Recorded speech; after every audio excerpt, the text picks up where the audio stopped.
So apparently, in less than 3 minutes, we'll be getting a big old showcase slew of information from a lot of companies like, let's see, I think it's Microsoft, Sony. We already had a little showcase of Stadia, which apparently was really boring, so thank goodness I didn't cover that. Let me see. Let me check my email and see what they said about what companies are doing their thing today. But there's some big ones, you know, people that we usually see at E3. But yeah, so it's Sony, Microsoft, of course, EA, Nintendo, Epic. Get to see some more Epic exclusive only. Oh my god! And then we have Bungie and 2K, which Bungie is practically Microsoft, so I don't understand that one. But okay, I think even Twitch sometimes forget that Bungie is technically Microsoft. I mean, actually no, I think they broke out of Microsoft. I think they're their own independent company now. They're not being published by anyone. So good for Bungie. Yeah, I'm going through a nice little history lesson in my head right now, just to make sure I don't goof up on statistics and analysis. But yeah, I'm kind of hoping that Gamescom isn't like boring, because I would hate to waste like, I don't know how many hours this is. But knowing that this is the end of the year, or nearing the end of the year, you know, I think we're still in Q3, and then Q4 will be starting soon. And you know how companies are; they got to do most of their profits in Q4. Now, it's holiday seasons. There's a lot of opportunities to make a lot of money for your company, so most likely, you know, if they didn't meet their quota in E3, they're definitely going to meet their quota either in, you know, if this is going to be the next big thing to cover is Gamescom. I really don't know. I don't think so. I don't think it's ever been a giant thing. I mean, Gamescom, if I'm correct, is about the same as Tokyo Game Show, which is not a bad thing to cover, but we never had the opportunity to really cover it properly. Good old EA.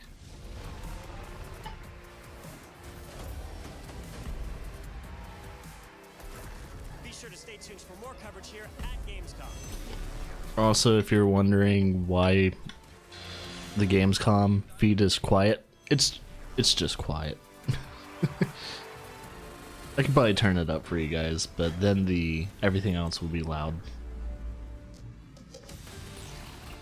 Ladies and gentlemen. Wow, that looks just like the EA E3 press conference room in oh god, Jeff Keighley? Really?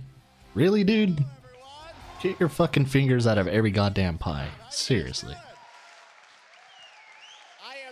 Thrilled to be here at Gamescom in Germany. I want to welcome everyone watching around the world. You guys excited for a big week of Gamescom?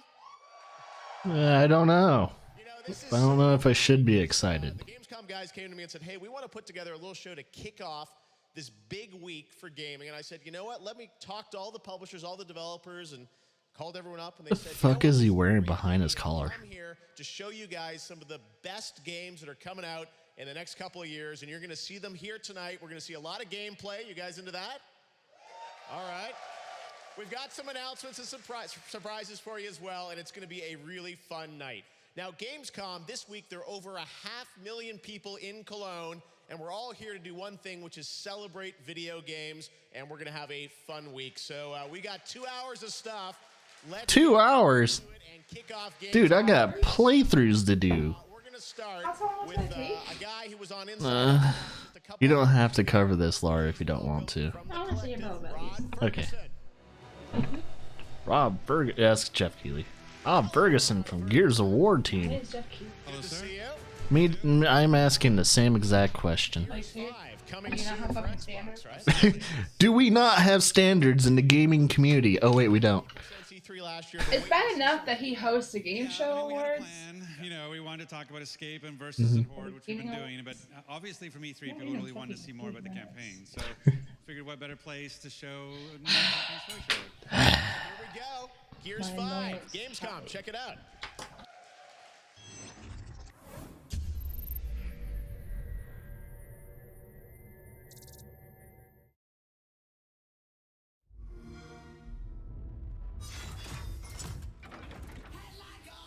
Okay, Lara's situating herself. Seems really quiet. It's just quiet.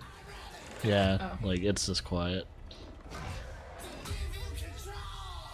That's a 9 Inch Nails song. Hope you have the license to play that song, sir.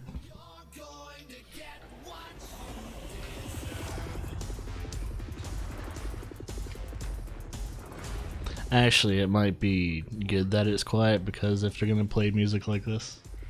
And now we need to kill it. I need you to think about what you saw in that vision.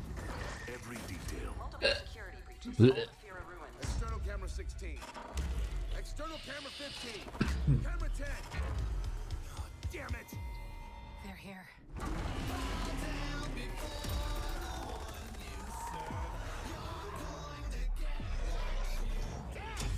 You remember me? Now's the fun part, bitch.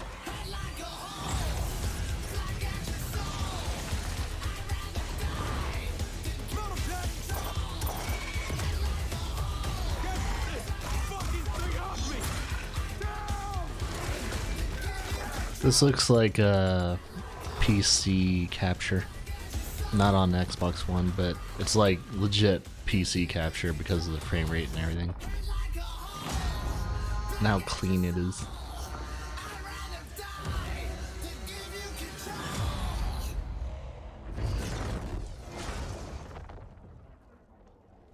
I'm up for it. I enjoyed Gears 4 when I played it not too long ago. I just recently played Gears of War 4, all archived just for your pleasure at YouTube and Twitch. It's nice to be able to show more of the game. It's awesome. No, you guys have been doing such an amazing job on this. So tell us a bit about the campaign there. What can Yeah, we so expect? it's basically a two-sided story. So there's one part of the story is the war returning to Sarah. You know, Gears 4 is a little bit about 3 people lost in the woods finding the monsters, and now the monsters are here and they're pissed off, right? And so we have to tell that side of the story. And then the other part is really what's going on inside of Kate's head and what's her journey. So those two stories come together for probably the best Gears game we've ever made. Looks truly epic. 60 frames per second. 4K, 60 frames. Oh my god. So it's I don't care about the 4K. Absolutely incredible. All right, well, let's turn to Frame something rate, you man. just announced a couple hours ago on Inside Xbox, which is Horde. Tell us about that. Yeah, we want to talk about the new Horde. So basically, Oh, not robots. thing in Horde. So every No one wants to has a fight unique robots. ability you can do, so it kind of changes up your play style. Oh. Everybody plays differently. Things like Kate It's can like go camouflage. invisible, JD can bring down airstrikes, and so it's per character, it's not per role. So and even engineers will each have their own ability. And then we also have power taps, so this new thing so powers the economy in Horde. And now every Is it a 10 sniper years, that shoots through walls? you have to decide: do we go The expand fuck? our base and capture it, or do we just stay and defend? And then Jack is It's overpowered, man. And so Jack is sort of a new feature for us that is kind of an accessible way to play because you don't take cover, you don't pixel hunt. You can see him there. He's literally taking over, obviously. Yeah, his ultimate is awesome. It's called Hijack because we love puns. And basically, you shoot a dart into an enemy and then you possess them and take them over. So you're going up against a I Scion. get it because the robot's name is Jack. Now you're a Scion with a boom Hijack. shot and you get to destroy the enemy with that. Looks so cool. And Jack, as I understand, is also going to be playable in campaign. That's correct. Yeah. Oh, you get to we're play as three-player Jack? Co-op, split screen Such on an the old couch as well, robot. not just online. And so Jack is the third player, or it can be your second, however. But one of the three is Jack. And then, like I said, it's a great way for people who can't wall bounce, don't know how to take cover, that kind of stuff. It's like if you want to introduce somebody to Gears, getting them to play as Jack, the ultimate support friend who comes around and can heal you, can make you invisible, can go find weapons for you. Like, he's awesome. Okay, and also you announced, back to Horde, Yes. that there's a crossover between Halo and Gears coming. Yeah, well, we figured Terminator Dark Fate is not enough. You know, Sarah Connor T800 is great, but what if with Halo Reach coming to the Master Chief Collection, we figured why not have Halo Reach come to Gears of War? Yeah. So we've got Kat and Emil and the original. Oh, hey. Like, brought them back from 10 years. Yeah, Reach characters. Here you go. We need this, you know, and so they're playable in Horde, playable in Escape, playable in Versus. So The Horde. if you have the Ultimate Edition or an Ultimate Game Pass, you get them plus all their customizables. All right, well, I know the game is here at Gamescom, of course, and fans don't have to wait long to play it either, right? No, and in select stores in North America, you can actually go to your local Microsoft store and play Horde this week. Okay, well, that's very cool, and the game is coming out in just a couple weeks, right? Early September? Yeah, September 6th for Ultimate for early access, September 10th for regular, and you know, a little like Gears Pop is out this Thursday, so if you want to get Gears sooner and in your pocket, it's out there. All things Gears. Well, I'll skip the speaking of Pop Gears, game. I want to congratulate you because we're announcing tonight that Gears 5 won the Gamescom award for Best Xbox Game. So you and that's have done an amazing. amazing job on that. So congratulations. Thank you very much. Yes, That's amazing. Congratulations. You didn't have a lot of competition, so We don't have to wait long to play it, as I it's said. kind of easy to win that award if you don't have a lot of competition. Can't wait to see everybody online playing. Awesome. Rod, I appreciate you making it all the way here from Vancouver. You guys are just finishing up the game, and thanks for coming. Oh, Your they're first based in ever Vancouver? First Gamescom, so my first time in Cologne. It's been amazing. The people are amazing. The fans are awesome. So having a great time. Awesome. All right, Rod Ferguson, everybody. Coalition Gears 5. Thanks, Rod. All right, well, that's a game you know about. The only guy that still has dignity. With brand new things that Kinda. haven't leaked anywhere, and we always love to surprise people. So take a look at this announcement of something brand new. World exclusive. World premiere. Oh, they changed up the words. Okay.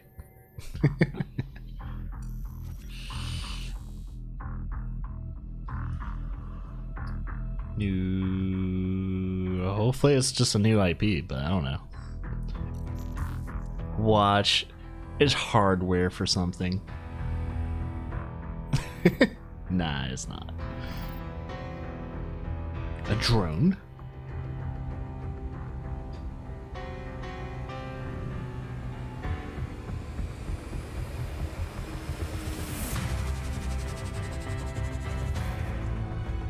Cool game, bro. You're right. I know. I'm so confused.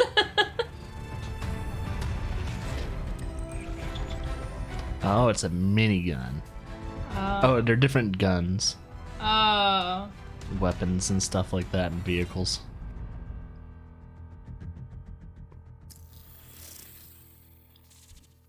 Comanche?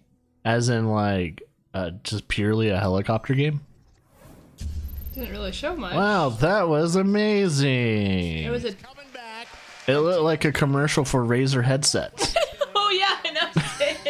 Voxels, and I'm here First, I with thought it was a commercial for like. I thought it was a headset commercial for a second. Well, I thought it was almost like a VR headset commercial or something at first, and I was like, wait, so what the tell us a fuck bit is about this? this game. Like how VR for like Microsoft because they don't have their own Yeah. headset.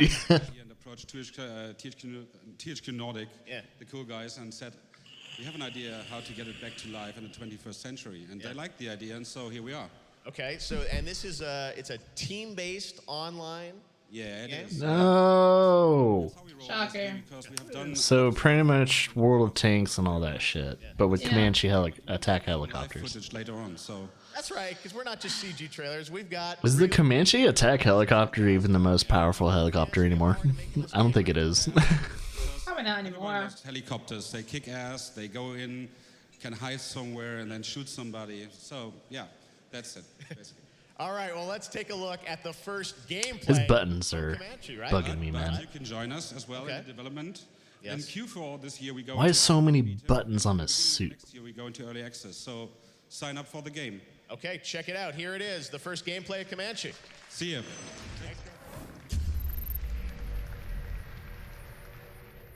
So I actually get to see gameplay. Piloting a helicopter in a shooter any fun? Yes, Virginia, it is. And there's a game exactly for that.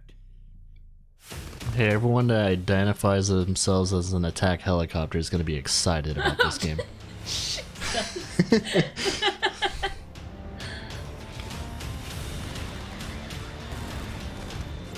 I really hope the frame rate's not like this.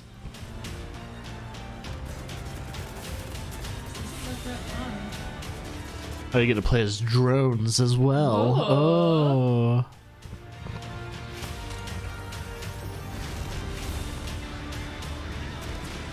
Most likely it's maybe gonna be free to play with microtransactions and shit. Start alpha and all that other stuff. THQ Nordic is publishing it. Okay. Not so much for gameplay. All right, Comanche, sign up now. And that's not all THQ Nordic has. They got some more drones for you. Check this out. Oh, okay.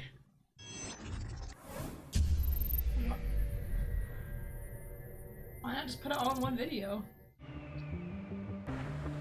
Because they just don't know how to market. You want to see how many times the full premiere on the... Drone racing. Okay. Oh, you get to do it VR. Okay.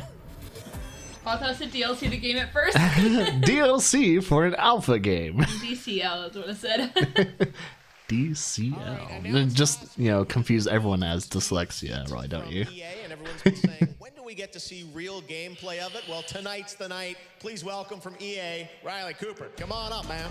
Oh, who would be excited for anything EA? I don't know. Glad to be here. All right, so Need for Speed Heat. We saw the announcement last week. Tell us a bit about this game. How is it new or different for Need for Speed? Well, you know, it focuses on the core experience of street racing and modified Well, the one thing that would be new is if you fuck up, your company's under.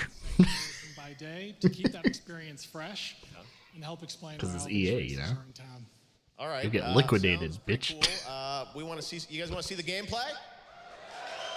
Shall we do the honors, Riley? Let's do it. Let's see Let's the game. check it out. Need for Speed Heat. So they're revamping the Heat franchise? Okay.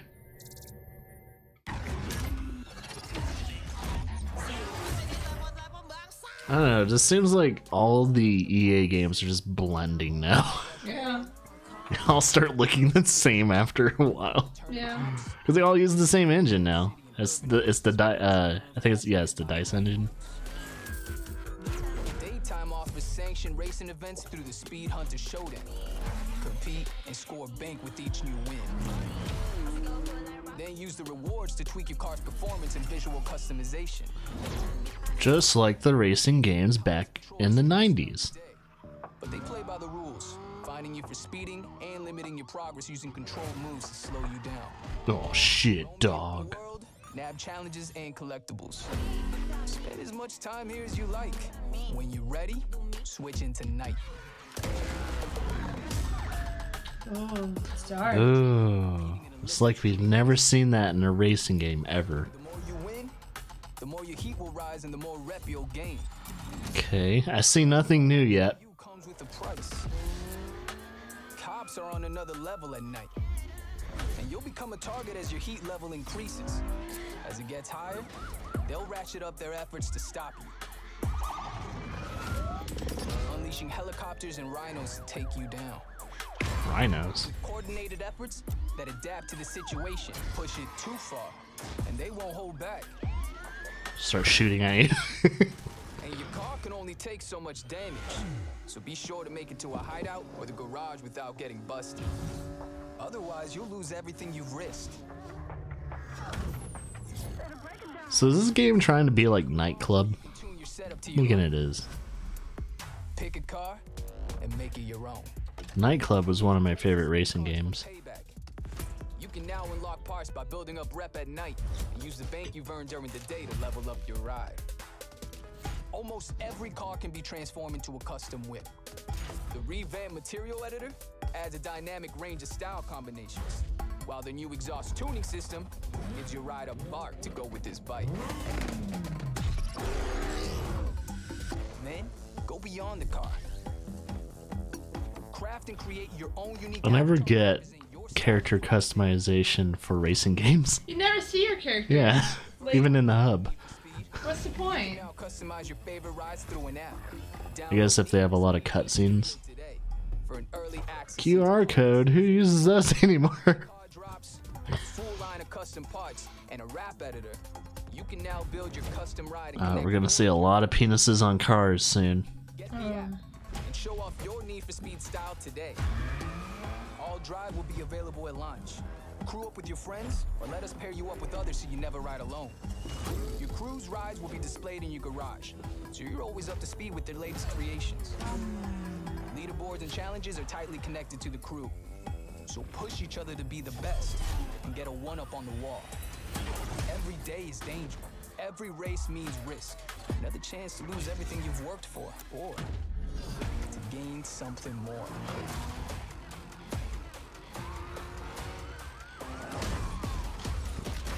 So this is like, yeah, this is like they're trying to go back to some of the other. Yeah, this is kind of like a nightclub. Download the app now. Oh, it's kind of like the Forza app in a way. Yeah. All right, so I saw Heat Studio there. I guess you can design your like liveries on there and all that. On the app. I'm gonna put the hot dog. Access to full visual customization of most of the cars in our car list. I'm gonna put some of my stuff. Eat dicks, dog. Put it right on the bumper of the car. Okay, and Heat Studio, when is that coming out? It's available in most territories on iOS and worldwide on Android right now. I called it. I said right now. All right, there you go. That's going to make the reel. All right. Need for Speed Heat Studio, so you can download What reel? Android and iOS and check it out. All right, well, that's very cool. Need for Speed. Oh, there's the QR code, by the way. Oh, hey! An ancient civilization of like language. November. Thanks very much, Riley. Appreciate you hanging out. How do you Awesome. Thanks, Riley. translate such architectural All right, we got some more feats? announcements to make for you now. This is one that, again, another big surprise for everyone. Check it out. Another world premiere right here for the first time at Gamescom Opening Night Live. Thing is, they don't give you enough time to actually scan the QR code. No one's ready with It's their like, phone I'm to not gonna have scan my it, like- phone just open just 24/7 to scan that shit.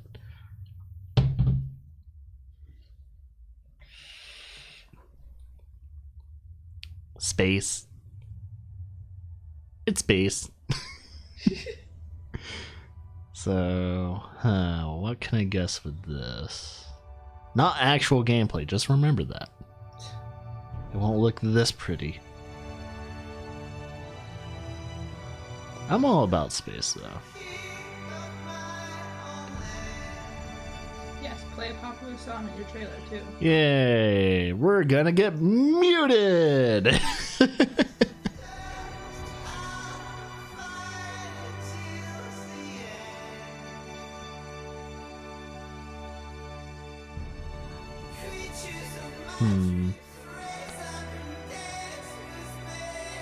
Oh no. Oh shit, is there a second game or something? Oh god. fuck. And they're all just super happy. We're finally on the moon after God knows how many years the game's been out. I have a feeling this is their second game, maybe?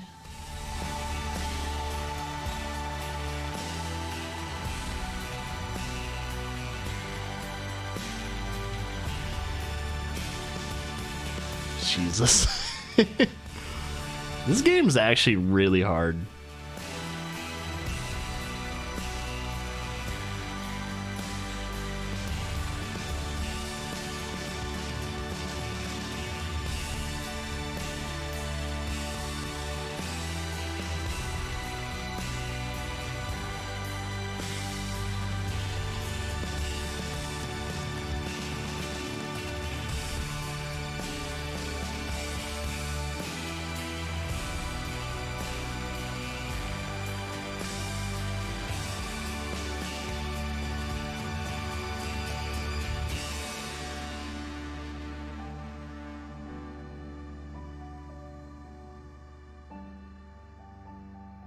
Jesus.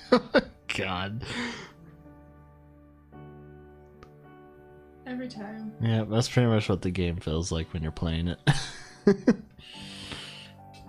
2, yep, it's their second game. I was wondering if they're ever gonna make a follow-up for that.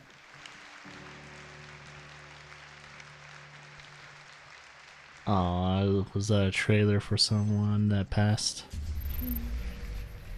Kerbal Space Program 2 coming next year.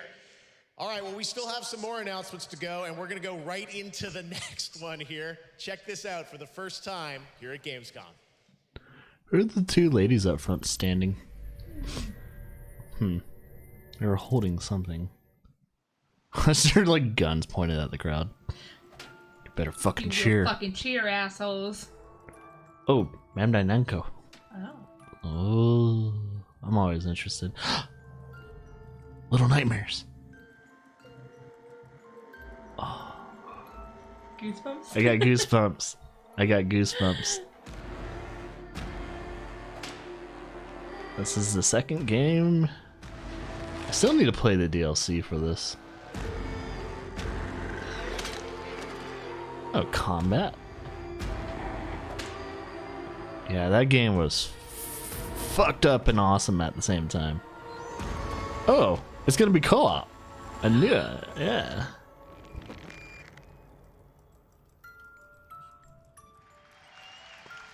Co-op Little Nightmares with Lara late night. Oh my god! It's so good.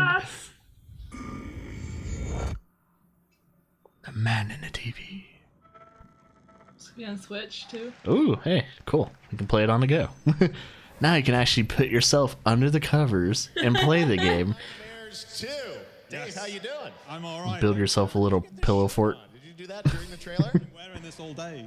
Oh my god. All right. Well, hopefully you had a jacket on or something. Don't spoil any announcements. All right. Well, anyways, Little Nightmares 2. The first game Dude, was you're in the game industry. Everything gets spoiled. for you guys to do a sequel. Where did you want to take it? Seems like there's a new character, right? Yeah, it's a new character called Mono that you'll be playing as. Six is there as well, so but you'll be playing as Mono, and the pair of you are going to a place called the Signal Tower, which is the center of the whole story. I mean, this is beautiful platforming, just incredible graphics with Unreal and what you guys have put together there. And I noticed weapons now. We're gonna have some combat. Kitchen utensils. Okay, those could be weapons. Okay. Kill enemies with ladles. Dark Time, is there combat a big part of this game? It's a part of the game, but it's just. Yeah, I don't think it's gonna be heavily used. It's gonna be Rambo in our kind of games, so but you can try your best to stay safe. Yeah, well, it looks absolutely incredible. Such a cool announcement. Was it clear you always wanted to go right in to do a sequel for this thing? We always wanted to, yeah. We also had to kind of convince people that we weren't ever going to make another one, so we could have a nice surprise like this. But now we've got, as you can see from the trailer, you're outside now, so you're not free, but you are outside. Yeah. So there's like places like the wilderness, and like an abandoned shack, and then we got these sadistic teachers and the hunter, and like you say, the ladle combat. Looks incredible. We can't wait to see more of it, and you'll have, I'm sure, more to share at Gamescom and in the months ahead. Yeah, absolutely. Awesome. All right, well, what do you guys think of that? Little Nightmares 2 announced right here at Gamescom. Thanks so much, Dave. Great to see you. All right, well, there's so much other stuff going on at Gamescom in the days ahead, and IGN's going to have a live studio where they'll be doing tons of coverage. And joining me now to talk about the Gamescom awards and all the things that are happening this week with awarding great games is Sydney Goodman from IGN. Sydney, take it away. Well, thank you, Jeff. That's With me is Oh, none other than Mark Healy, okay. Creative Director at Media Molecule. Mark, you and your team won Best Original Game and Best Sony PlayStation 4 Game for Dreams. Congratulations. That's pretty high. Very high. How are you feeling? I'll see your legs. Fantastic. I'm very happy. I'm sure that the team will be very happy about that. And I'm just relieved, actually, that we've managed to get this far. And the way she's leaning, too, it's I should probably say thank you to Sony. Just wants to open, but not quite. Letting us take so long to get here. And really importantly, I want to thank the community, actually, who are obviously the lifeblood of Dreams, and they've blowing us away constantly. So thank you. Blown. That's awesome. Let's hear it for the community. So speaking of community, you and your team have been in early access since April. How has it been seeing players create and explore in Dreams? Oh, it's humbling because there's just so much talent out there waiting to break into this industry, So it's it's really exciting watching people get better and better day by day. There's already some superstars in the community, so it's just going to get better. Awesome. Well, congratulations again, and back to you, Jeff. Thank you, Sydney, and congratulations to the Molecules. Such a great game that's empowering creators around the world. All right, now our next game is one that has been announced, but everyone's been wanting to see gameplay. So the cameraman's new. Got the first gameplay for It's you. not supposed to have them in the shot when they walk out. From Ilphonic and PlayStation. Check this out for the first time. World premiere. Take a shot. It's not, because he said the game was already announced. I know.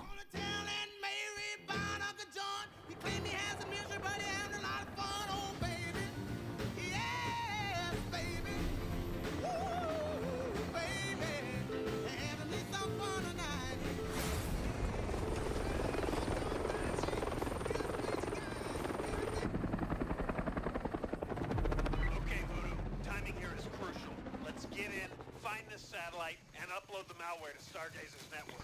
I do not like the hub. The hub is taking way too much of the screen. Enemy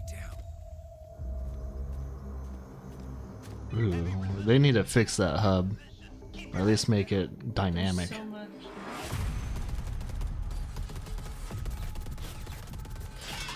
Yeah, skip this. Yeah, doesn't look interesting to me. What the hell was that? Predator.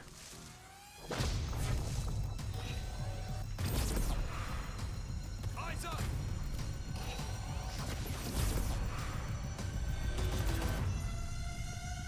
I got movement in the trees. This is a Predator game? Wait. What? When was that announced? I don't know. It said it was announced earlier. Your first look at Predator. I'm here with Charles from Ilphonic to talk about this. So you guys did Friday the 13th. Yes, sir. How do you go from there to Oh, that company. Yeah, I'll definitely skip then. We really didn't even have to think about it or brainstorm it. We all just knew instantly what the game was, so it totally made sense. You had to get the license. You had to pitch it, I guess. And Yep, that went to Fox and then Sony after, and here we are today. So it's pretty amazing. All right, you're just a string of good luck, but it looks really cool. Now this is Hopefully you don't have any more licensing issues. multiplayer game, and this is obviously 4v1, right? At least they actually went to Fox to see if you could even do a Predator game. Kind of similar to the '87 film, and then the Predators then hunting the fire team. So it's kind of a bit of a hunt becomes hunted type moment. So yeah. He always does. Obviously, you got to balance it out, so it's fun to be on the team Just or the not right Predator. here. But tell us about that balance. Oh yeah, so we're it's always something we're doing kind of until the finish line, but it's really fun to play both as the Predator or the fire team. So right now there's just a ton of so it's one of competition those in the games office. So we have a lot. Yeah. of One person plays as a Predator and the other plays sort of early alpha, so you guys Yeah, it's similar to their last game, Friday 13th. But it looks like the Predator hunting grounds. It's one to watch. looks like the actual people can truly fight back and kill the Predator. Well, now we're going to take a look at a game that has an expansion coming out in September, Monster Hunter. Check this out for the first time. You want to say the full thing? Monster Hunter Iceborne? There you go. It's not hard to say the full name, huh? It's technically Monster Hunter World Iceborne. What is that? Monsters displaying disturbing behavior. Songs. It's having an incredible effect on other life in the new world. You're going to need his help. That Elder Dragon is going to be a problem.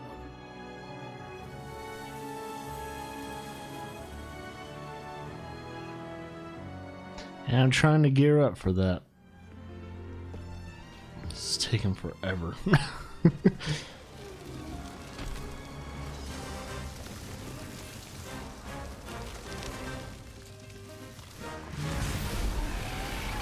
I already know how the fight's gonna be. You have to chip away at its ice and everything like that.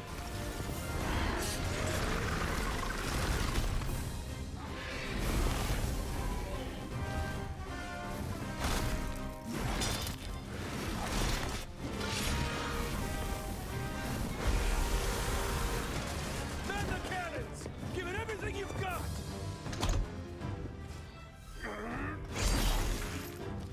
Impressive. Cannons ready to fire. Orders, sir! You were the only one who's fought this Velkhana before. We can't fail here.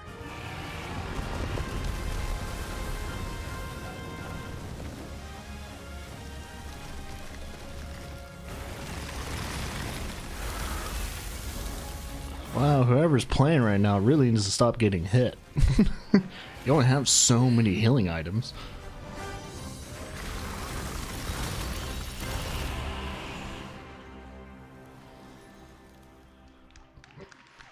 And if that was on the hardest difficulty of the hunt, would die in one hit.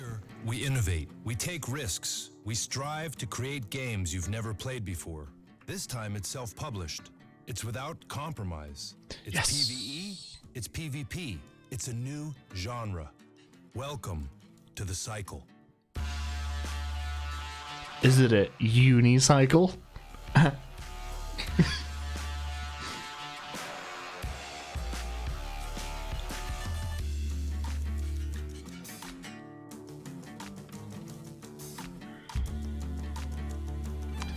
Yeah, it's cool to see gameplay without its actual audio. Makes it really exciting, you know?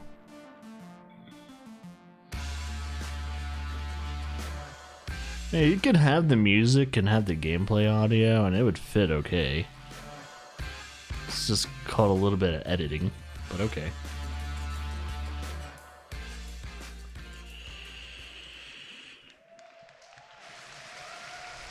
Alright, I'm here with It had Epic Games Store on it. I have a feeling it's exclusive for PC. PvE, a competitive quest shooter. Break that down for us. How does that actually play out? It plays out pretty interesting. Yeah. So the mix of PvE and PvP that we have, I don't think it's really been done like this before. So the game is kind of, it's not a cookie cutter game. Yeah. It's really quite different. And I think that the way you can play it with packed in. Oh, he's nervous. So you never quite know if you're gonna. I can see the like shaking of his mic. I guess. At any time, yeah. But it's a game that you kind of have to play to get, Yeah. and you can. It's out on the Epic Games Store. Yeah. It's a free download. Yep. And yeah. Epic. Let us know what you think. Yeah. This independently, which you guys have done lots of games for lots of publishers before, but you're kind of striking out independently. Why did you want to do it that way? Because it's the best way to do it. With the cycle, to be honest, it's quite innovative, and that's not really for everyone. So, and we, after 20 years, I mean, Jaeger's been around for 20 years, so we really just had to go for it at some point. So, I'm super happy that we as a company had the courage to do it, and big shout out to Epic for the support and their courage as well, because it wouldn't have been possible without their help. Lots of cool German game developers on stage tonight as well, which is really cool. So awesome. Well, great to have you here. Congratulations. We will check that out in the Epic Games Store. And now we're going to take a look at a new trailer. The next episode of Life is Strange 2, Episode 4, is coming out this week, and we've got the first look at the trailer. Check it out. I think the guy is supposed to exit right, but...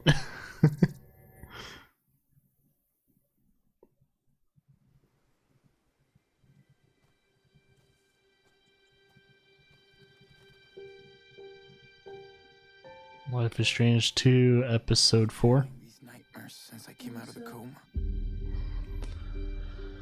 Nowhere to go. What do I do now? I'm so different now. I don't even recognize myself. Remember, you gotta do this. 4 times a day, I won't forget. I let everybody down. I lost Daniel. Where would he hide out? We have a lot of people looking Spoilers! for you. Damn it! For how long? It's been over 2 months. The Bureau put his profile out over 4 states. Just 4 states? That's not enough. You might spend the rest of your life in prison, or you can talk to me. We gotta be careful now. How would I even find him? Is the whole world out to get me? Nobody will stop me.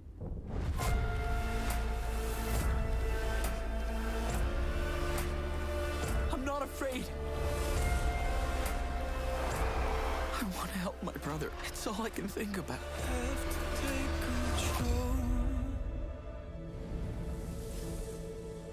Sean?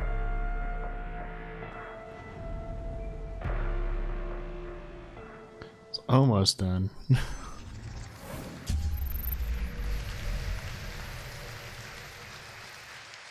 guys, while we're watching, I just got a text. Guess who just arrived in the building? Hideo Kojima's here, everybody. Of course. He'll be out here a little bit later, but we do have some Death Stranding for you. All right, but right now we're getting another new game announcement. Swear to God, if Jeff Keighley's in the game, I'm gonna fucking burn it. Oh my God. Strategy game. What if you could rewrite and reimagine the entire history? Allegedly. Check out. Allegedly. Allegedly.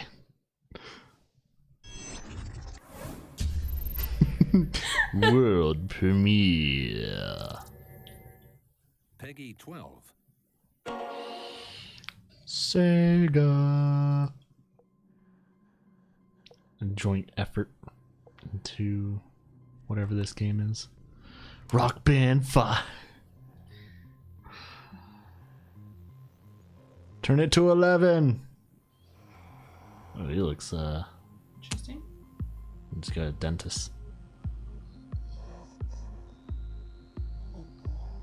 It's a Neanderthal dude. Seems like it. Yeah.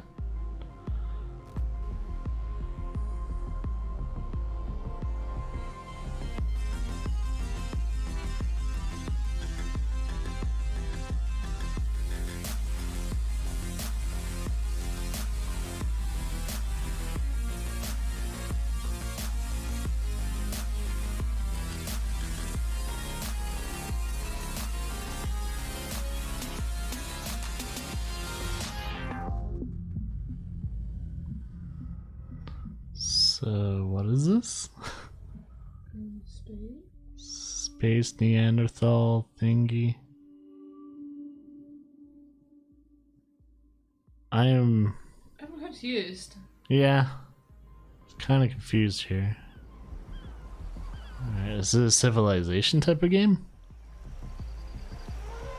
That's a little... Oh, is it civilization? Because it's hexagonal.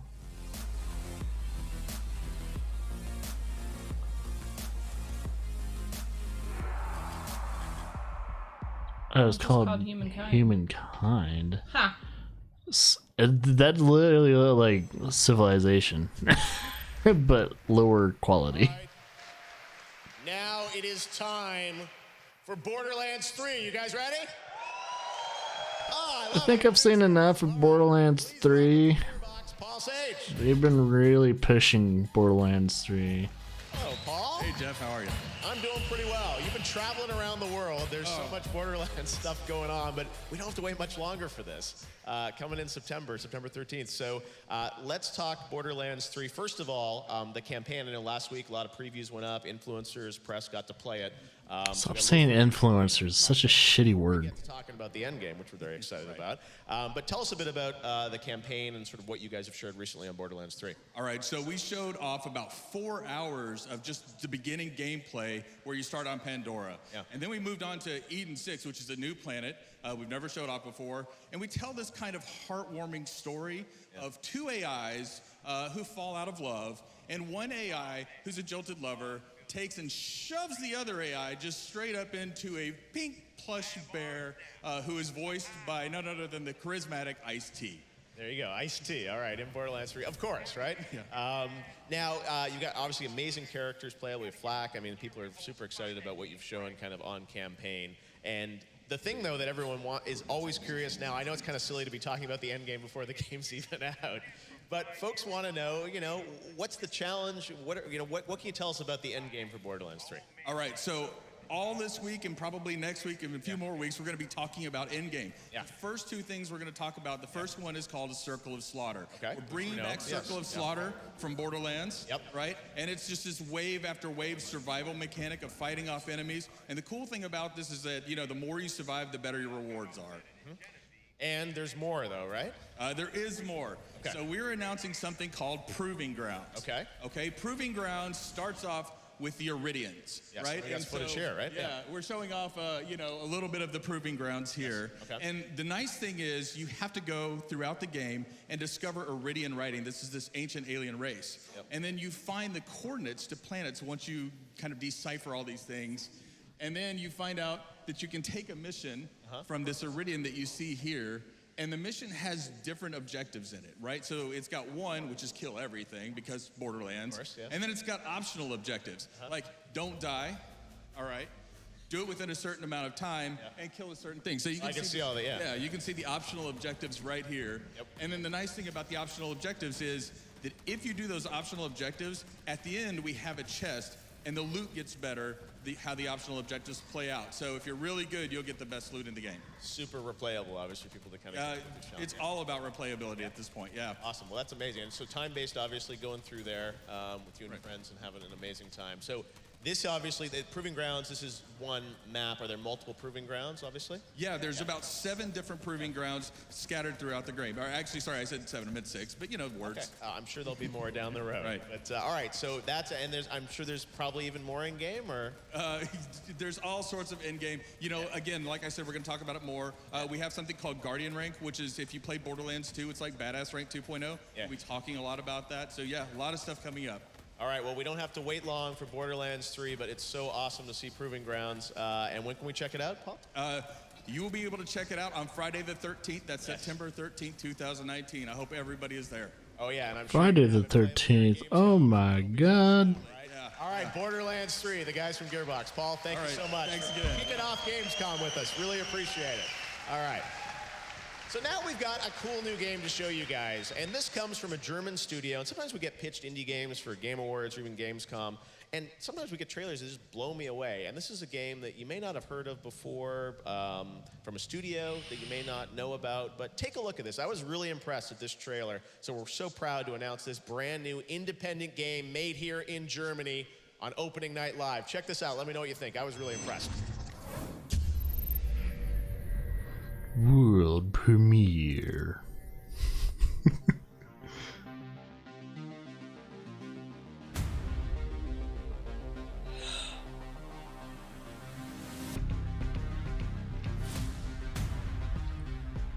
Rockfish Games.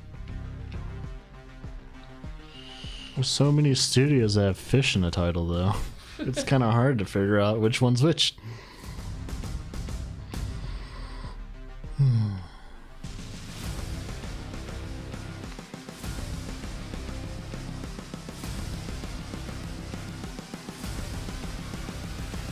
It looks pretty.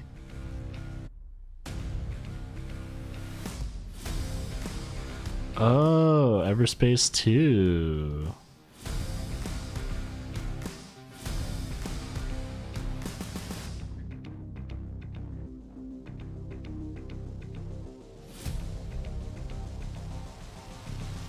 Oh. We got octopuses in space. That's cool.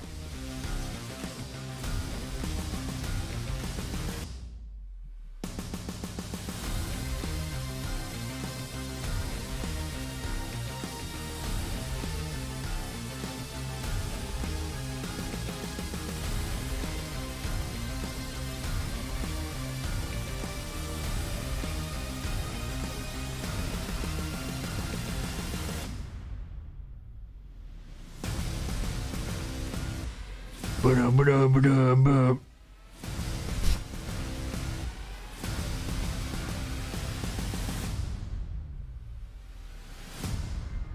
2021, Jesus.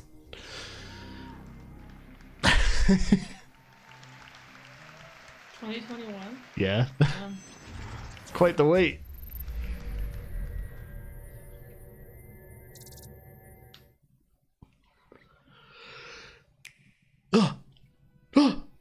Oh, CD Projekt. Oh, it's probably gonna be the Witcher 3 on Switch.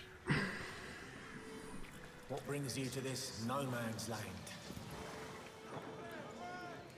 There are far more interesting places to visit. Take Tusent. Sunny valleys, peace, quiet. You definitely tell they had to downgrade. Yeah. Or Skellige.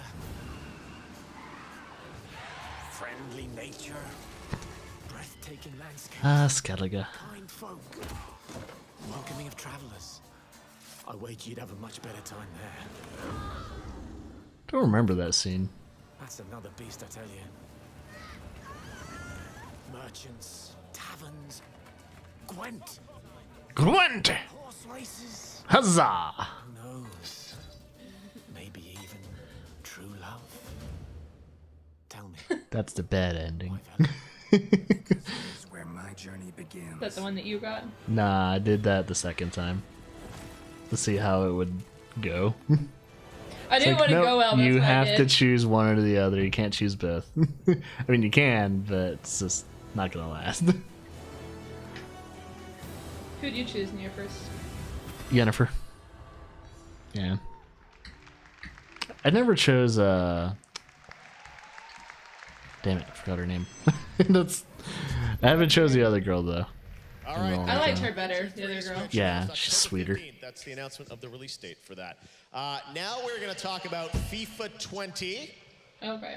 And joining me from EA to talk about FIFA Well, 20 I can take a shit. Exactly. Hello, Matt. Good to see you. So FIFA 20, kind of a big deal, especially over here. Everyone loves FIFA. Volta. What is Volta in FIFA 20? Yeah, well, Volta Football is really all about celebrating something that So boring. I'm actually yawning. I know, I'm like legit yawning. I'm not just like. I'm not making fun of faking it. it. No, I'm legit yawning. Your favorite squads. I'm not a FIFA guy. I'm not a Madden guy.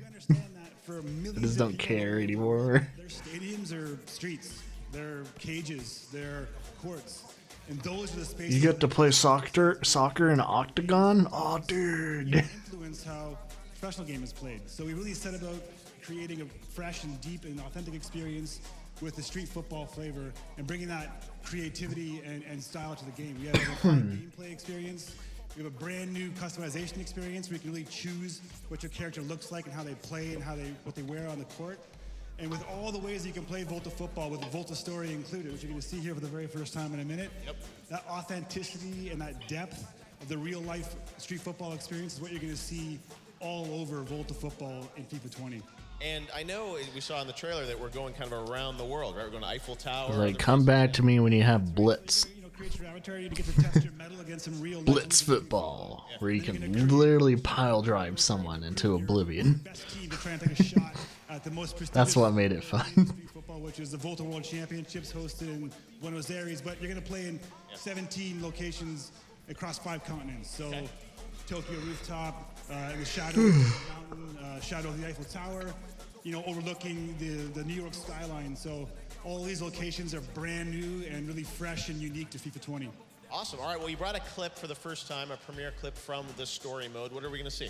Yeah, well, you're going to get to create your avatar and really see how they look and how they play on the court, and obviously spend a lot of time on the pitch. But you're also going to get to experience Volta football through the story. Play in tournaments like the Adidas Tango League, and one of our legends, Kotaro Tokuda, is going to give you a little taste of his world championship winning routine in Tokyo. And like any adventure, you're going to make some friends along the way and maybe a few enemies too at the same time. All right, well, let's take a look at a premiere clip from FIFA 20 Volta coming in September, right? Yeah, you want to check it out Gamescom right now, you can. If you want to get your early hands on it, it's going to be on EA Access and Origin Access on September 19th, and for the rest of the world on September 27th.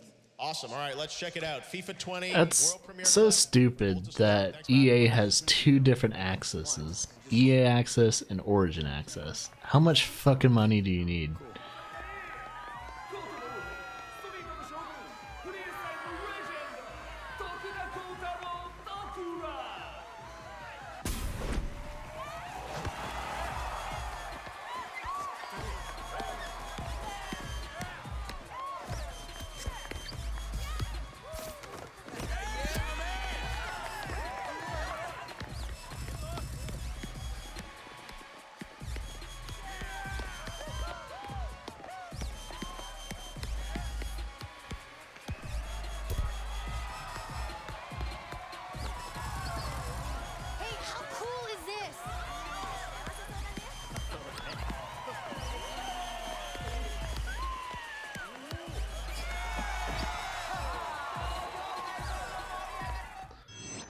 I'm like trying to stay awake while drinking coffee. And it's like anytime fucking EA comes on stage, man, I'm just so fucking disappointed.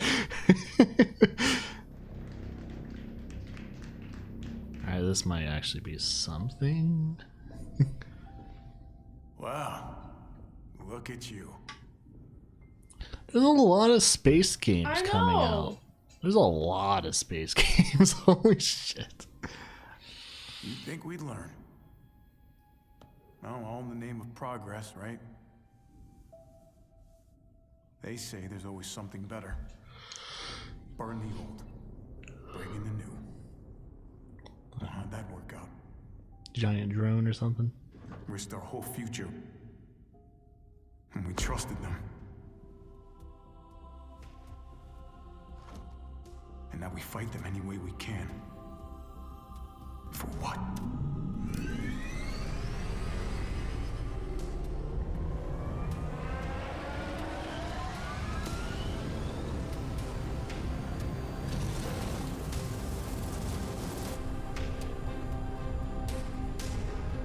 For what's left of humanity.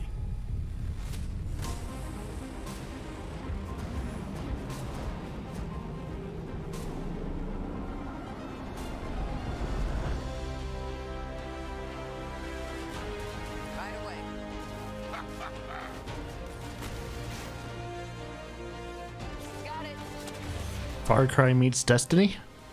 I know, it's like, this reminds me of Destiny a little bit.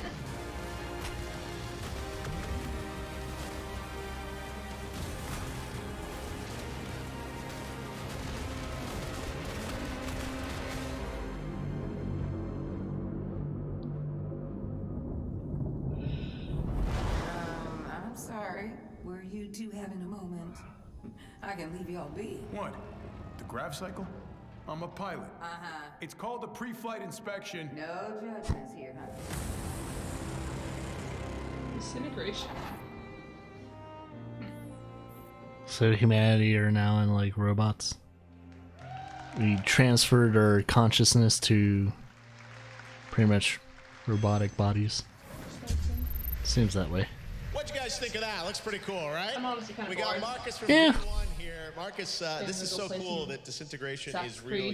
Yeah, you go do your thing. I'll still cover this. Like 5 years ago, and you're just a couple. Call me if people, anything right? interesting We're talking comes about the on. first game I'll awards. let you know. That or I'll just show you the trailer on Yeah. YouTube. A bigger That's the team thing, now. I need to go watch trailers I wanted to We watch. started out with 3. Yes. And now we have a small Yeah. team of 30 people at V1 in the Seattle area, back out in the Pacific Northwest. Yes, well, you're known for doing some cool things out there in Pacific Northwest with certainly, co-creator Halo, Master Chief, and this is something brand new. Tell us about the new Super character that you're in. All right, we've got a new character we're playing. His name is Romer. He's a trained grav cycle pilot. It's one of these vehicles that you saw flying in the game. Yeah. It's a game pretty much unlike anything you've ever played before.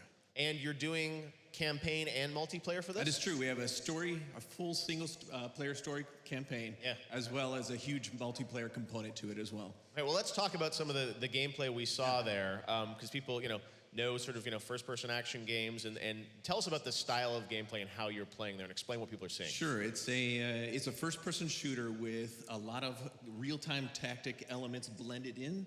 So you play as a pilot in this grav cycle vehicle above the ground, and you have onboard weapons for What about those other characters? defensive capability, as well as then commanding a small squad of units that each have their own unique abilities. So it's your job to use them strategically in gameplay. It's really cool. Yeah, no, it looks amazing, and it's got that, the feel that I think we know and love from, Halo, Destiny, sort of that epic world, the great music. I mean, it's a lot of signatures there, but it's new and different gameplay. It's all in my DNA. Well, the fact that you're doing, campaign and multiplayer, I think is absolutely amazing with a team of 30 with something that looks that phenomenal. Thanks. Yeah, we are taking on something pretty ambitious with a title like this, but the 30-person team in Seattle is a powerhouse of talent, of AAA devs like myself, as well as a lot of emerging talent. So it's a great mix. Well, this is definitely a game to watch. 2020, but now you're going to let people play it? I mean, it's here at Gamescom. That's right. We're playing multiplayer on the floor, so we're I pretty. don't know. I just don't feel up to 5v5 even checking it out.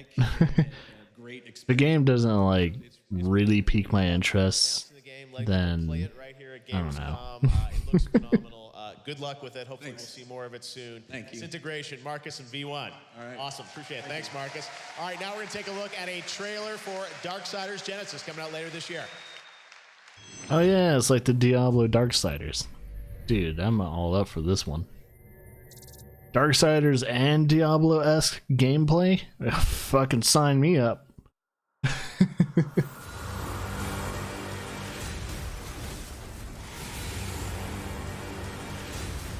Now I can play best of both worlds.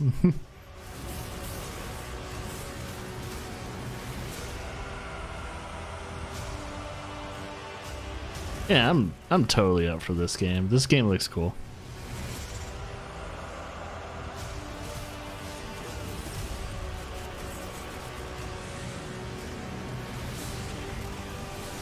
So I think you play as War and Strife.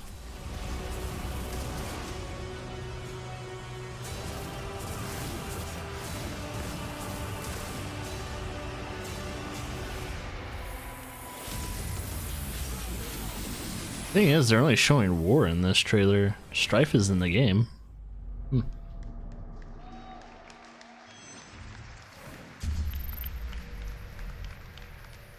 All right, welcome back to Gamescom Opening Night Live. Now we're going to move on to a game that was announced as part of Google Stadia. It's a launch title. Please welcome Raul Rubio from Tequila Works to talk about Guilt. Guilt. Wherever this game is. Yes, so this is exciting. You guys are, a studio that's done a lot of really interesting, new, unique projects. This is a Stadia exclusive game, and we've got some gameplay. So tell us a bit about. Oh, that's why I haven't heard of it. Build this game. What is it? Well, first of all, I'm very happy to be here. Yes. Because it's Tequila Works' 10th anniversary. Yes. Yes. Wow. And that's related to the reason why we're doing this. Okay. Well, 2 years ago, in fact, basically seeing how the games are evolving and how the way we build, the way we play changes. Yeah. Actually, well, we were excited by the vision of Stadia and the Stadia team for, well, the next step in evolution, right? And the thing is that if you look at our games, we are mostly about touching players with deep, meaningful stories. And the thing is that that was perfectly aligned with what the Stadia were looking, right? And, well, the result is Guild. Yes. That's our latest creation, and as you said, Stadia exclusive. Yep. Launch title. Okay, so tell us a bit about the game. I see there's a woman girl who's walking around with a flashlight. What is she trying to do? She's first looking for her sister, right? Well, her cousin. Yes, Emily. Cousin. Okay, sorry. So yeah, as you can see, Guild is a haunted tale. Yes. It's a haunted tale, actually touching deep, Ooh. dark things like. That's pretty creepy. Fears, and more importantly, bullying. So, you are Sally. Sally is this little girl. She grew up in Bethelwood. It's an old mine town in Maine. And the thing is that her life is not easy. And it got even worse looking for Emily, her cousin. Okay. Somehow, chased by bullies, she ended up dragged in this strange new world, an eerie, unnatural place where all your fears and nightmares take shape in a weak and very real way. So that means that, well, the monsters are in fact physical manifestations of our own terrors and traumas, like apprehension to strangers or the paranoia of everyone whispering around you, revealing your deepest secrets, actually bystanders standing there doing nothing in my helplessness. Yes. So this is what we define as delicate horror. Okay. That basically is Sally's journey, embarking to save Emily, at the same time trying to understand the world surrounding her. And you're obviously defeating these monsters with this it reminds me a little bit of, it's not the same thing, but Alan Wake, where you're sort of like the light to take things down. Tell us about how you play. That's correct. Guild is an adventure, narrative adventure. That means that we are blending elements like exploration, stealth, action, and puzzles. You have a lot of tools at your disposal. And in this case, for example, well, the flashlight is your beacon into the darkness. Obviously, is what you need to find your way. Yeah. The thing is that these monsters are very sensible to sound and light. They can see you. If you use the flashlight, in fact, you are exposing yourself. Right. But that's a way to face your fears. I mean, yes, some monsters are quite thin-skinned, in fact, and when exposed under the light of truth, you can say it that way, well, they turn powerless, right? They disappear.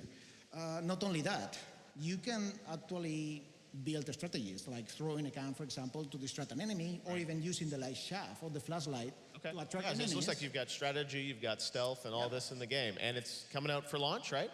It's coming for launch. This November. This November. We hope to actually show and share more news when the launch is getting ready. Yeah.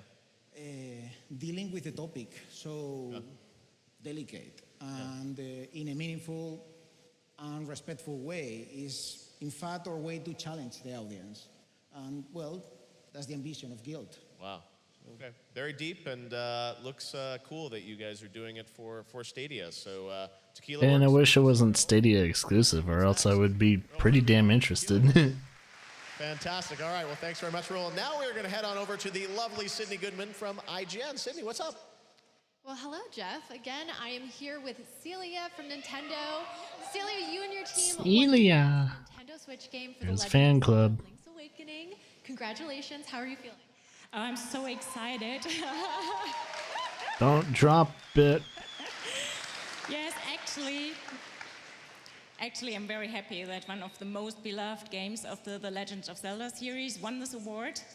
And a few weeks ago, we asked fans to send us fan art and received within 2.5 weeks 450 letters, emails, pictures, sculptures, miniatures, even a lamp. And it's really amazing. And you can see here that the love that Nintendo puts into these games, the love to detail, comes back right to them. That's amazing. I love that. A lamp. What creativity. So you mentioned it that Link's Awakening is just such a beloved Zelda game. I mean, it's iconic. How has it been being on the team that's working on that game? Yeah, unfortunately, I'm not part of the development team, but I read an interview from Anuma-san, and he said they always want to keep the heart of the game, but on the other hand, they always want to introduce something new. That's the reason why we see here this beautiful graphics, which is like a miniature world. And another new thing is the dungeon chamber, which is super exciting for players because here they get the chance to arrange chambers the way they want it. Yes, so I think even for players who played it 26 years ago, they now find something new in this new game. Well, congratulations again, Celia. I know I am not alone when I say I cannot wait to get my hands on that. And back to you, Jeff. Fantastic. All right. Thank you very much. Super IGN personality. And now we're going to move on to the world of Destiny 2. Any Destiny players out there? All right. Well, please welcome Scott Taylor and Wendy Waite from Bungie. Oh, yay, Bungie. Hi, guys. How's it going, Jeff Keighley? Things are going well. You guys are very well Shadowkeep. Come on up. So let's talk about Destiny 2. First of all, the newly independent Bungie. It's so cool that you guys are releasing this on your own now. And as your shirt says, Shadowkeep is coming October 1. So we're going back to the moon, but tell us a bit about what we can expect from this expansion. Yeah, well, Shadowkeep is our new expansion. Like you said, come out October 1st. It involves the return of a character we haven't seen in a while, Eris Morn, one of the beloved characters from Destiny 1. Yeah. Now, Eris has gone on looking around in the moon, and from Destiny 1 also, and has discovered something horrible that has unleashed nightmares for all Guardians to come back and battle. So it's the moon, but it's totally transformed by the Hive. There's some new spaces that you've never seen before, and then there's spaces that you think look familiar but have been totally reimagined. Wow. Now, you guys are also changing kind of the business of Destiny a little bit in how you're approaching it. Free to play, and obviously, First Light to be able to jump in. Tell us a bit about that and how that's going to change or affect the game. Yeah, New Light is definitely the best time to start Destiny, not only because it's free to download, but because the player very quickly is going to unlock the game. So if you want to jump in and play campaigns, no problem, we got you covered. If you want to fire team up, jump into Crucible, jump into Gambit, play co-op strikes, it's all available right off the bat. Wow, very cool. Then cross save, Yes. you can play your Happening this Guardians week, yes. on any platform you want. Yeah, that's awesome. Yeah, cross save coming online, which everyone's excited about. And you know, Armor 2.0. There's so much in this game which everyone wants to know about. But tonight, I know you guys prepared a little bit of news for folks on the season that's starting of the Undying. So who's dead that needs to come back to life? Well, I'm very lucky because I get to work on one of the teams that focuses on seasons, which means we're keeping Destiny fresh all the time. It's always a great time to jump in. Yeah. And this fall, while your Guardians are going to the moon to confront nightmares, The moon. the Vex are bringing the fight to us. Okay, the Vex. Well, let's check it out. You guys have a little story trailer here to set it up, right? Yes, we do. Guy needs us to fix his shirt. His collar's popped halfway. From Bungie, we appreciate them putting this together. Check it out. Thanks, guys.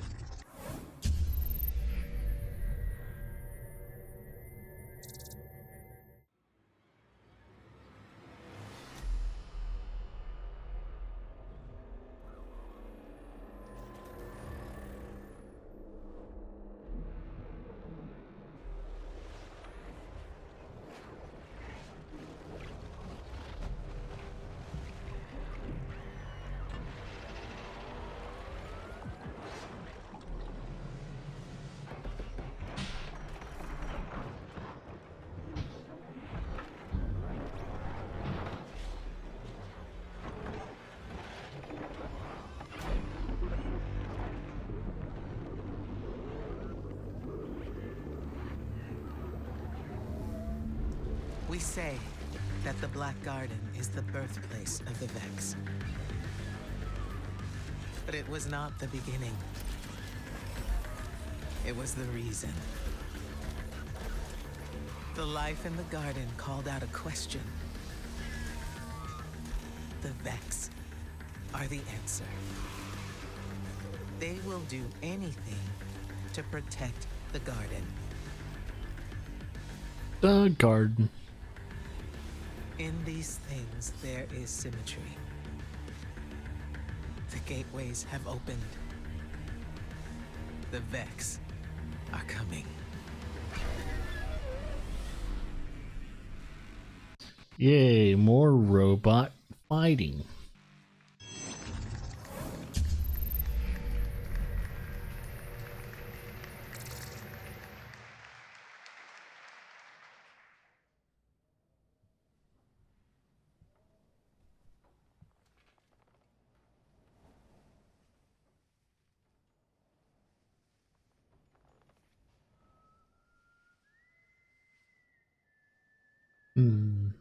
It's gonna be a horror game, maybe? Maybe.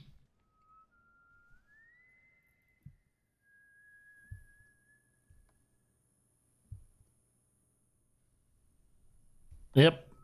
Called it. Horror game.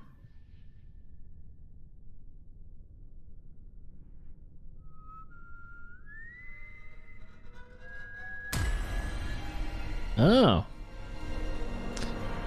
Pleasant. Oh, Remothered. I guess it's their second project.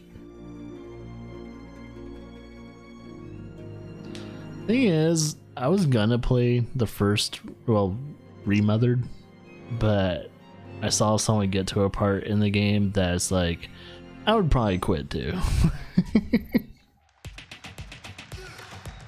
Great Epic Game Store.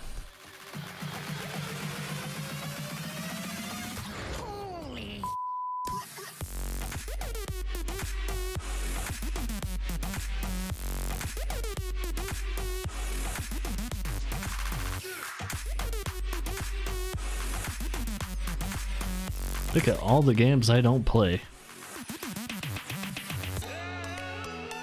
Including the controversial Shenmue 3.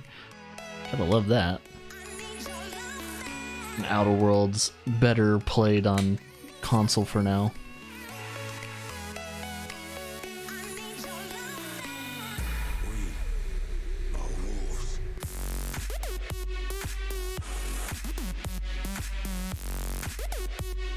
Mech Warrior.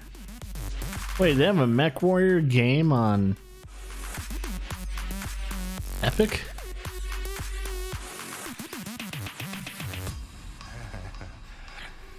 Funny.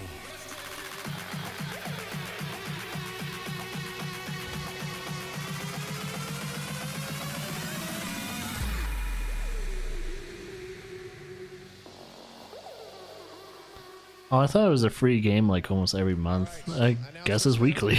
Game store about new titles joining that family, and I'm here with Jeff from Wizards of the Coast and Max, who's a big Magic player, because we're going to talk about MTG Arena, which is joining the Epic family. It is indeed.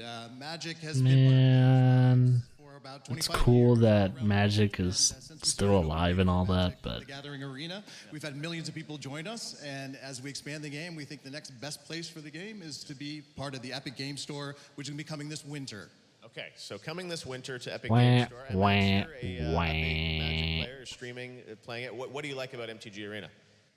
I think the best part for me was playing drafts during the stream, because there's a Twitch on where your viewers, or what let your viewers live vote on which cards to pick.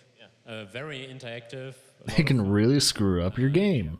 Still try-harding off camera a lot of MTG Arena, yeah. All right, so we don't have to wait long. Coming this winter, Coming this winter, yeah, very soon. MTG Arena, awesome. MTG Well, thanks Arena. very much, Thank guys. you. All right, we'll check it out on the Epic Game Store. Thanks, guys. All right, well, now we've got another announcement for you guys. And this ties to a PlayStation game. By the way, I don't know if you guys heard the news. As we were here, Sony announced that they actually bought Insomniac. So check your Twitter out. No. But speaking of PlayStation, we've got another trailer world premiere from PlayStation. Check this out. Sony bought Insomniac. No. God, why?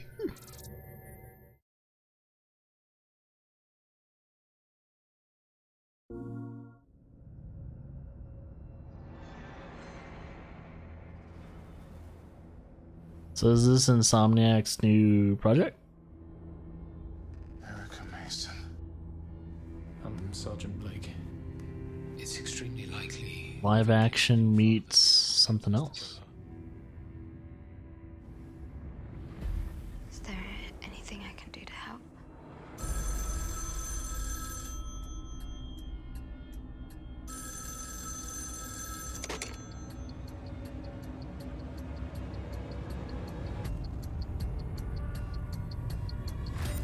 There's something going on here.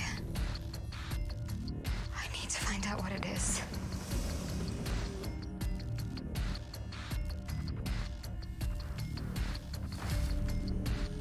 Okay. There's an intruder at Delphi House. I'm going. Why are you following me? Let me go.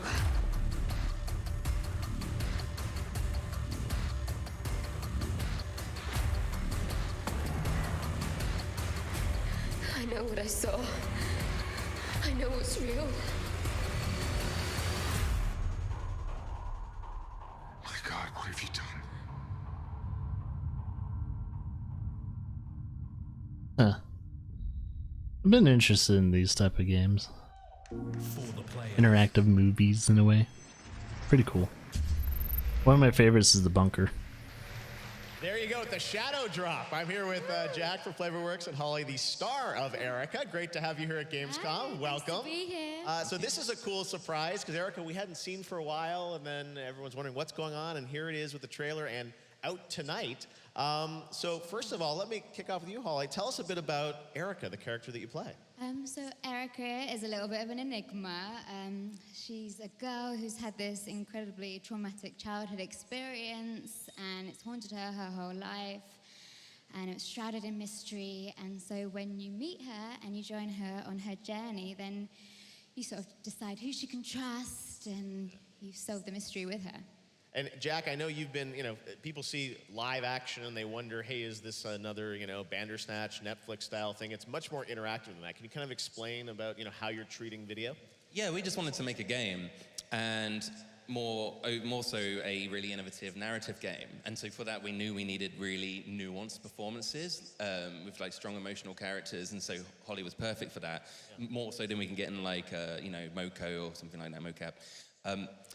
The issue was, with video, it's always then feels a bit prescribed and chunky and blocky, and our big thing was we wanted to make this as interactive as other games, where you're touching the world in a very tactile way, very high fidelity. So we had to build this technology from the ground up. We had to throw away all of our design rule book, work out how to get a film culture and a games culture to work together. So the last couple of years has been us having to throw away everything we knew and start again, but we're so happy. So it's not just straight kind of branching A-B path. There's much more interactivity moment to moment. Exactly. There's lots of branching, and it's actually really ambitious branching for a team of literally 6 people for the last couple of years.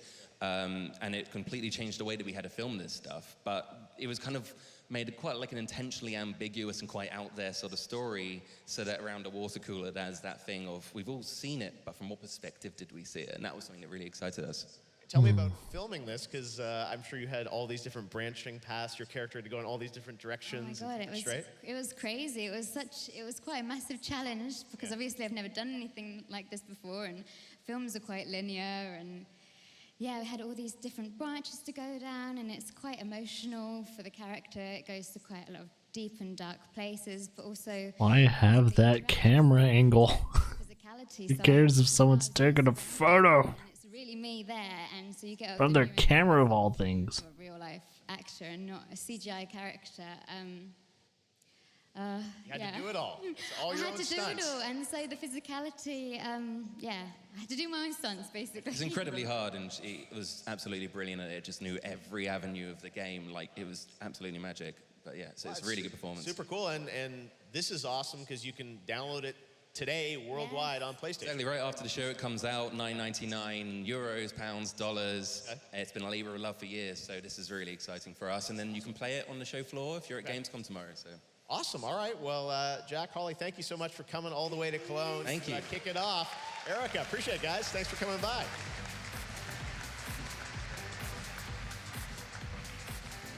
All right, well, we've got a lot to tell you about Gamescom this week, because we are just kicking things off tonight on Monday. And if you're watching this or if you're here, I want to let you know that you can also go to Gamescom Now, which is on the Gamescom.global website. Now. That's a way that you can discover Gamescom all week. All the live streams throughout the week will be available through this portal to anyone around the world. Gamescom is really trying to bring the show to fans internationally and globally even more this year. So Gamescom Now you can check out. I also want to tell you some of the other things that are going to be happening throughout the week. So IGN is going to be doing live streams for the rest of the week from their studio at Gamescom Now. And there's also some other cool things like Anno, the game from Ubisoft, is going to have a free, it's going to be free on Uplay for the next couple of weeks tied to Gamescom, so you can check that out. And it's a cool idea to take the games from the show floor here and make them playable to fans at home, which is really, really cool.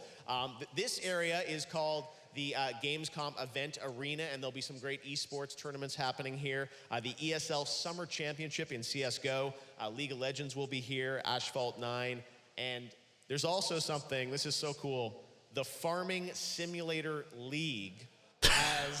Fucking ridiculous.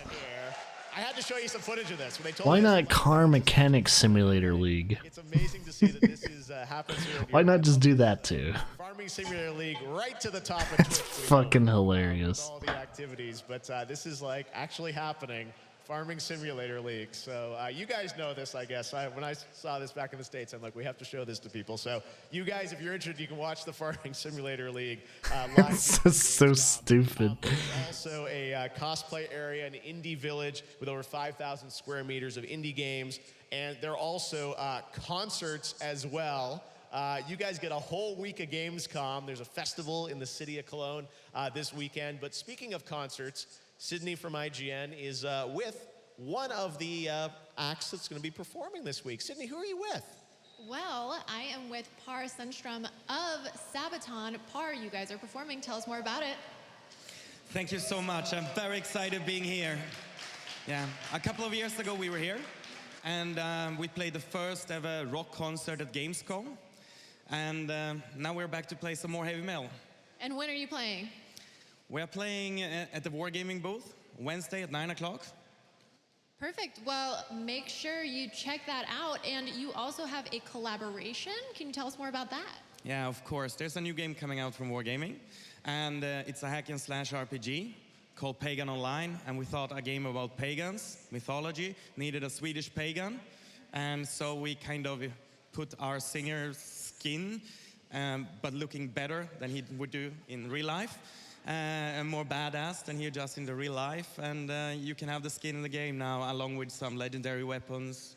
Amazing. Well, I can't wait to see it. And good luck, not that you need it, at your concert. And now it's time to check out some more world premiere trailers.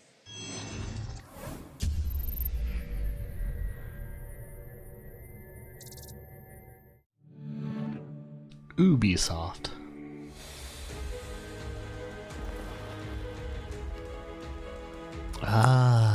Anno games. Isn't the newest Anno coming out on like console or something like that? I want to play the newest Anno. It looks dope. It looks like the bee's knees. Sunken Treasure DLC.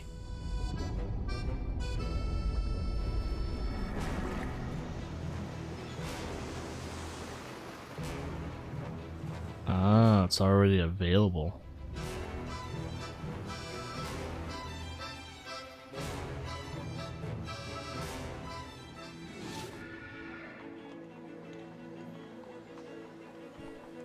It's quite an elaborate garden, huh?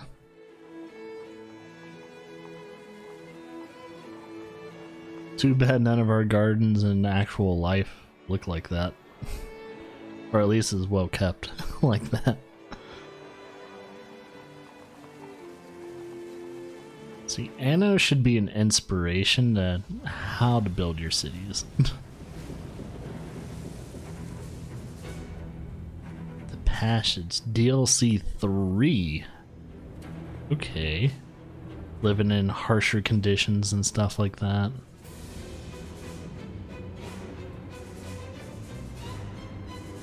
Of course it's coming this winter. It's a winter DLC.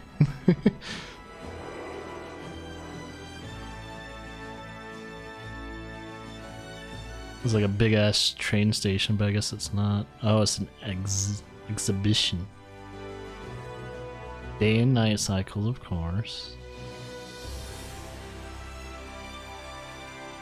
Enjoy your beauty. Oh wait, did they not have a day and night cycle in the beginning of the game of it?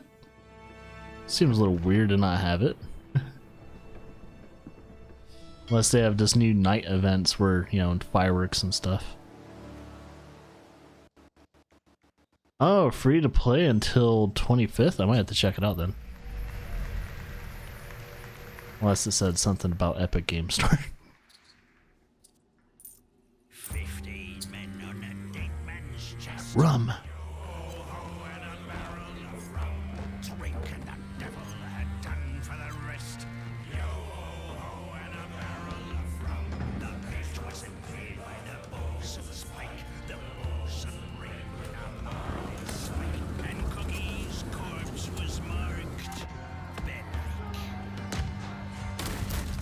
Oh shit. Not the rum.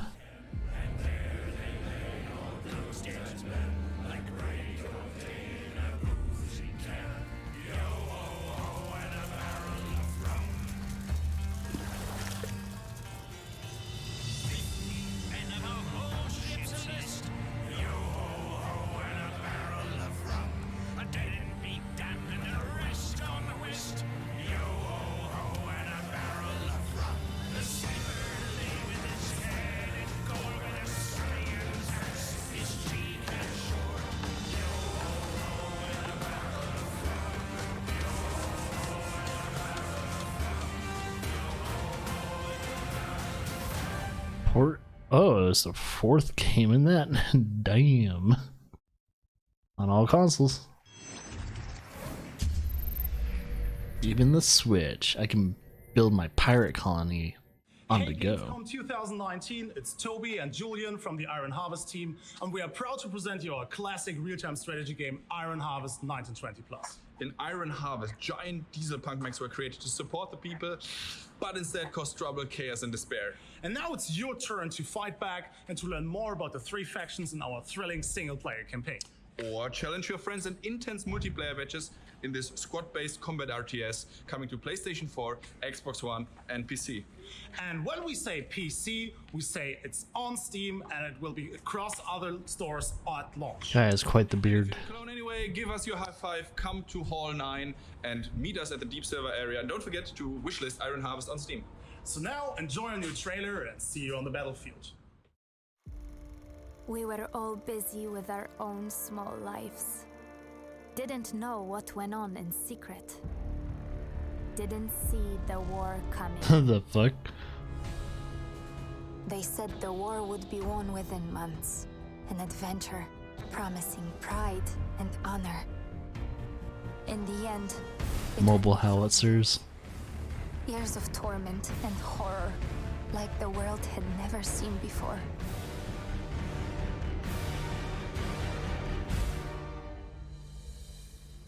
The Great War, that was supposed to end all wars, is over. While in secret, the seed is sown for the next war.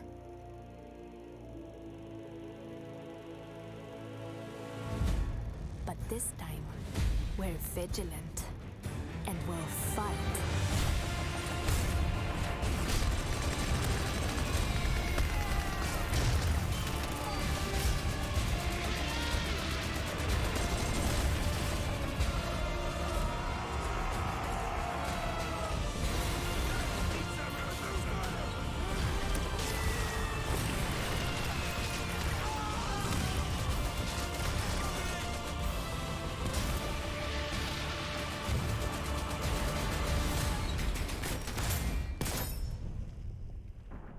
I get it. Gamescom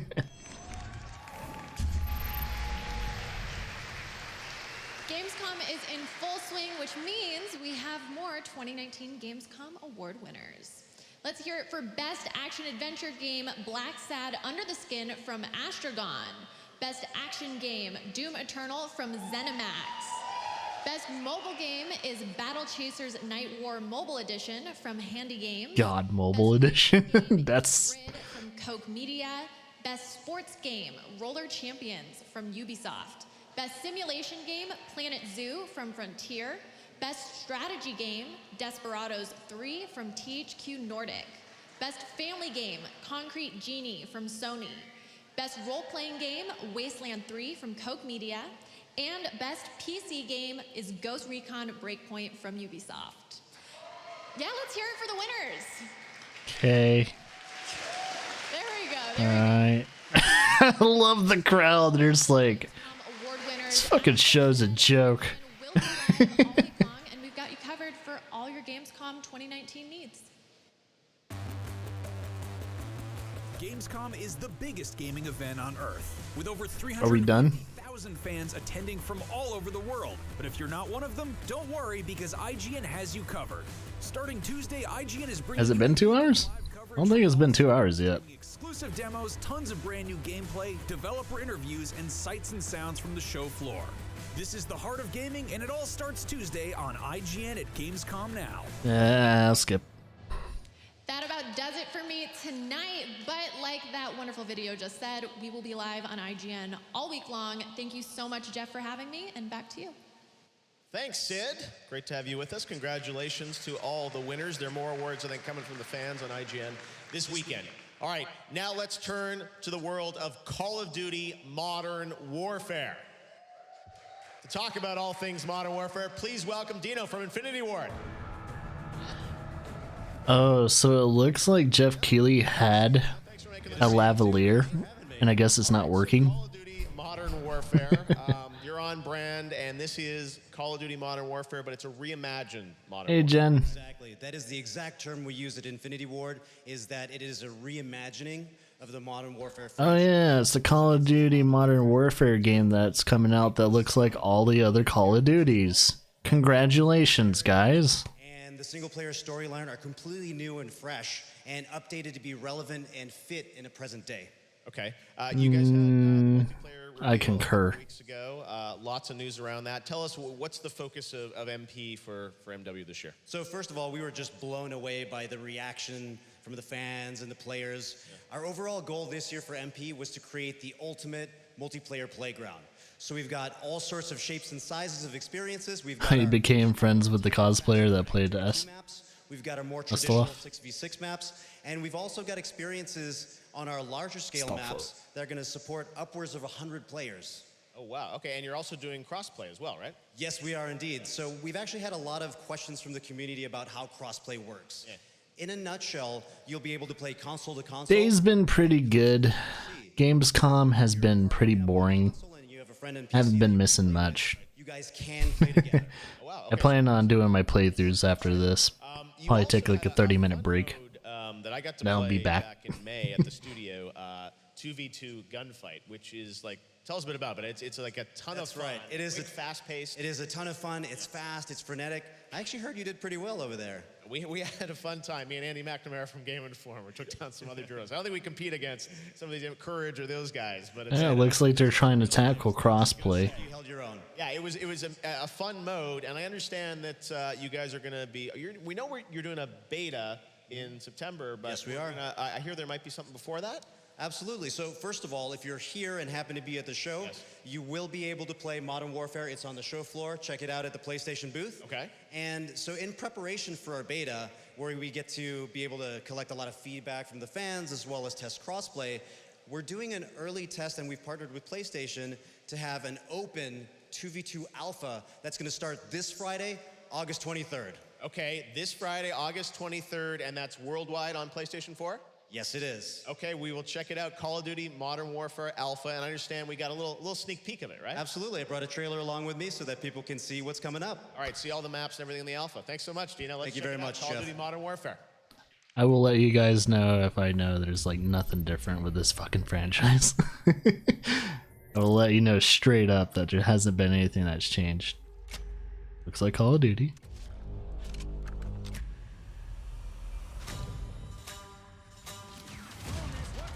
Yeah, that's Call of Duty.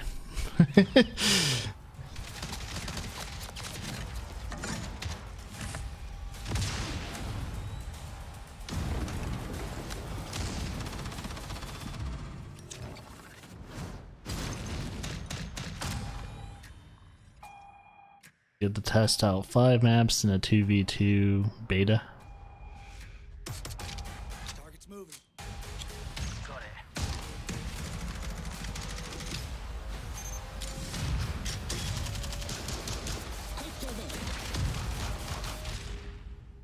Yeah, that's pretty much, you know, Modern Warfare or Call of Duty every year. For the players. Nothing really different there. Okay.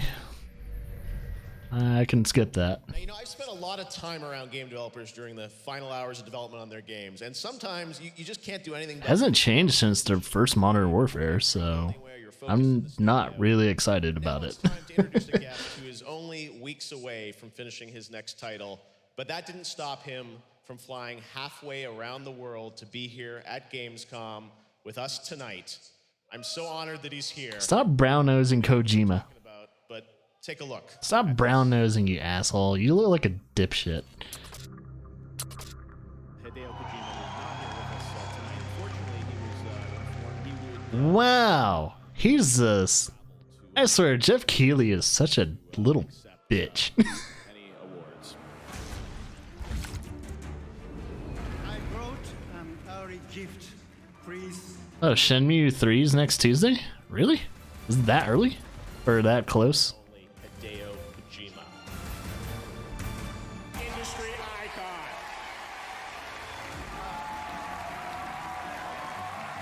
Fantastic. Such an honor to work with you. You're such a genius. He is one of the most principled, loyal. I like Kojima, but man, stop sucking up to the guy. Respect him for who he is. He's a game creator. I'd do anything for this guy, for real. Oh yeah. I like Kojima just like the next guy, but fucking come on, man. Strand on your feet. He's here, the one and only Hideo Kojima.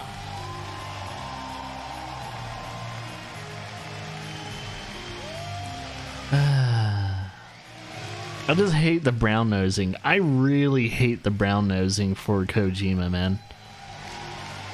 I don't think he doesn't deserve respect, but fucking man, calm down with that shit. Working to finish up this. Gamescom 5年ぶりようやく帰ってきました。 I returned after 5 years to visit Gamescom again.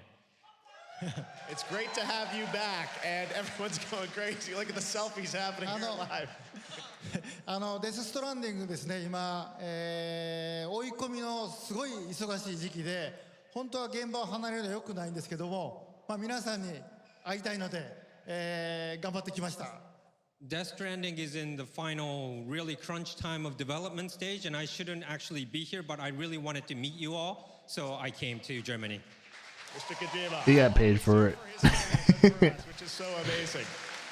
So, Mr. Kojima, we know that you're, as you said, just about finishing up the game, and everyone's very curious. The whole world is curious what you can tell us about this game and what you want to share tonight with all of us. So, what can you tell us about what you want to introduce? ですね、デスストランディングは、全く新しいオープンワールドのゲームだと思ってください。僕はその新しいものを作ってますけども、皆さん気に入っていただければと思います。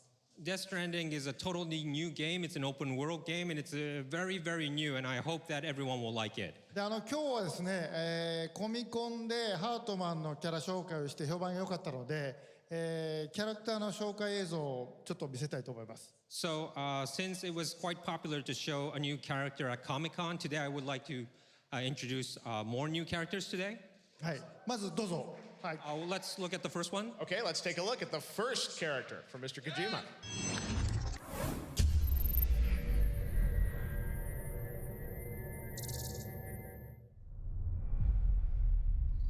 Mama.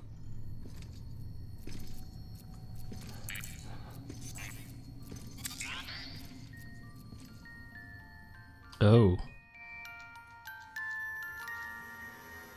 Whales, octopus, and fish.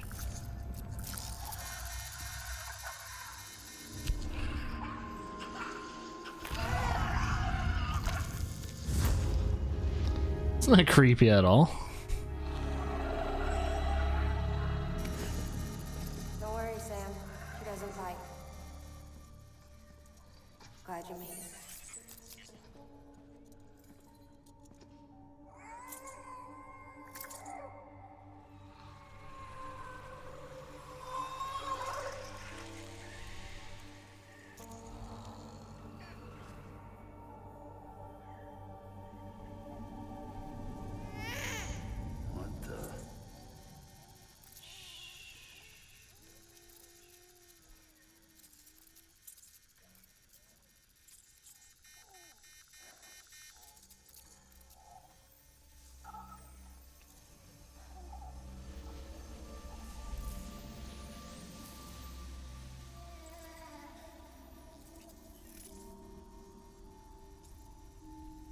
There she's down.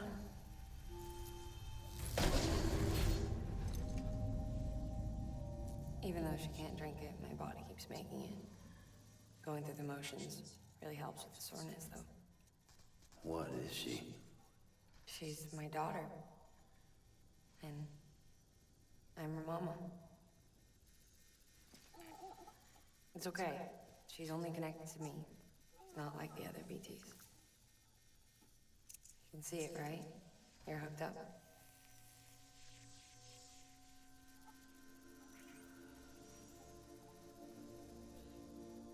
Now you know why I can't leave.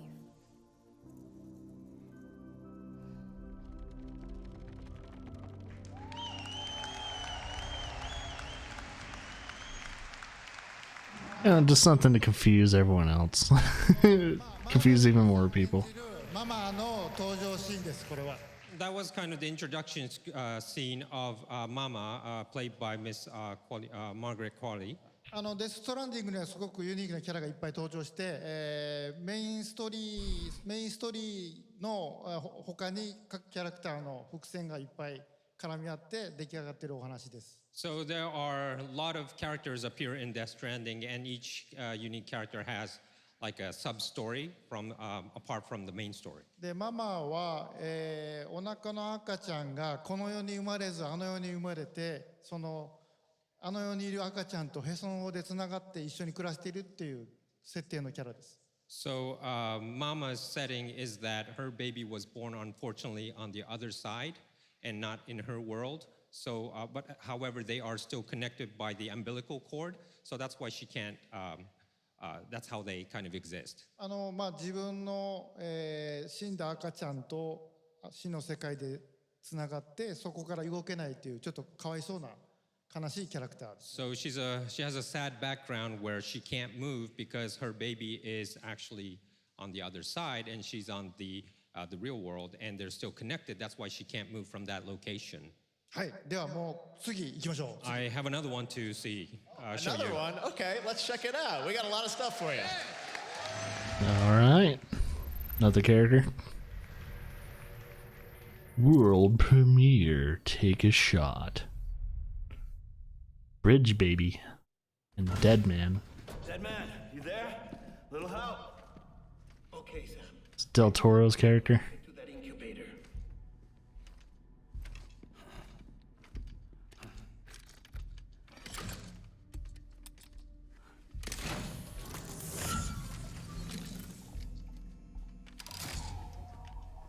It's in. Good. A temporary excessive stress, easily addressed if we return it to its mother's womb. Mother? Located in the capital Knot City ICU. Brain dead, of course. You mean still mother? Correct. A still mother's womb facilitates a connection between the world of the dead and the BB. And you, in turn, connect yourself to a BB, granting you the ability to sense BTs. These pods were designed to simulate the conditions inside. Oh, he's not actually there. BBs need to believe they're in one at all times to function properly. However, we can only maintain this deception for so long, which is why we must periodically update the environmental data by synchronizing it with a still mother via the chiral network. There. The update is in progress. Right now, the pod is synchronizing with the still mother in capital Knot City and reconfiguring its settings based on the latest data. Returning your BB to the womb in this manner will temporarily reduce its stress levels. That being where it technically belongs, of course. Kid looks happy. I'll try adjusting the oxytocin dosage. Autotoxemia should set in much slower from now on.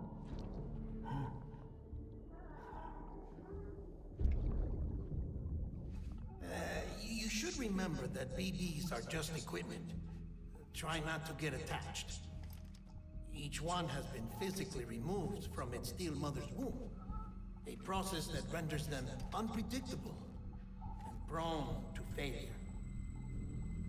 No BB on record has remained in service for over a year. It may need to be retired before this expedition is over. And then? You saying there's no way to keep my BB alive? You must understand, there is still a great deal we don't know about BBs. As we expand the chiral network and recover more past data, perhaps we'll find our answers.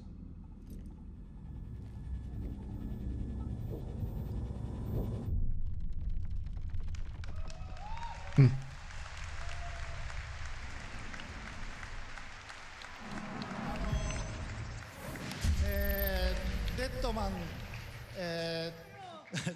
デルトロ監督が演じるデッドマンと、BB の紹介です。That was an introduction of Dead Man played by Guillermo del Toro, and also introduction of 今ま BB. でサムが胸に抱いて、ベイビーポットに入れて、連れて歩いてる、その赤ちゃんですけど、これが何なのかという皆さん分からなかったんですけど、大体この登場シーンを見たら分かると思います。Now you saw the video explaining what BB was about, and you saw that Sam always had this baby in his pod, and wondering what it was about. So that gives a great explanation of it.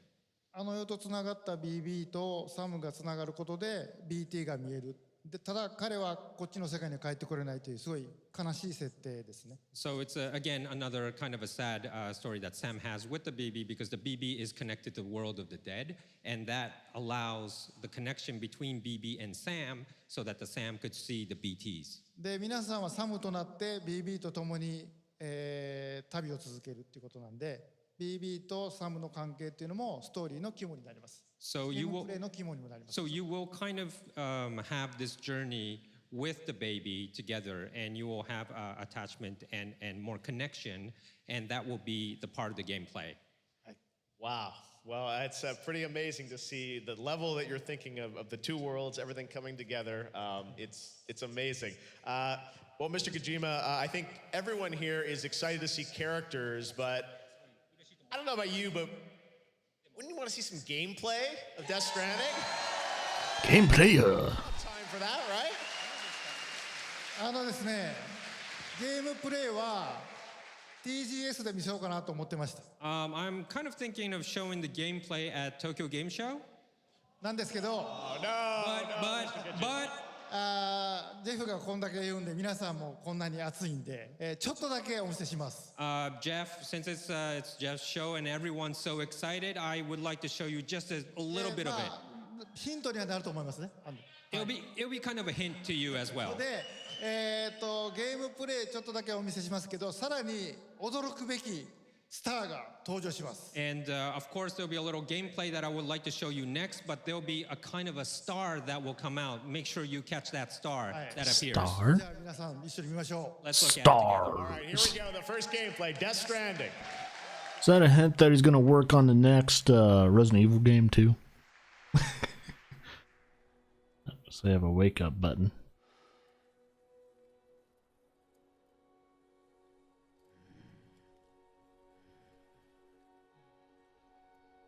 Just a little longer.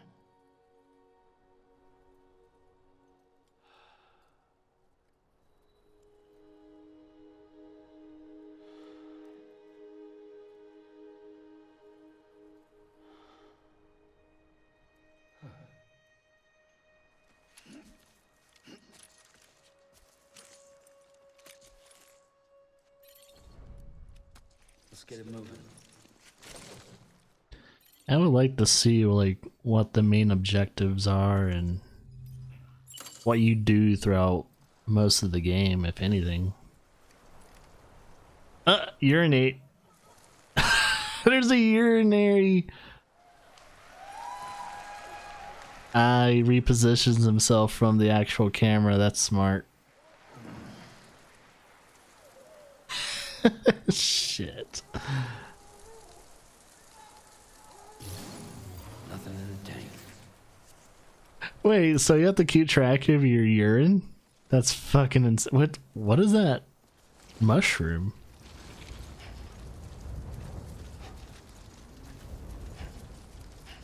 Over here! I'm Sam! Hey!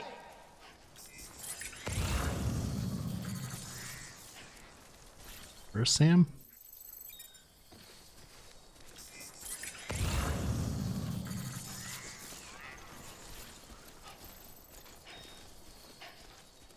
Anyone? Anybody hear me?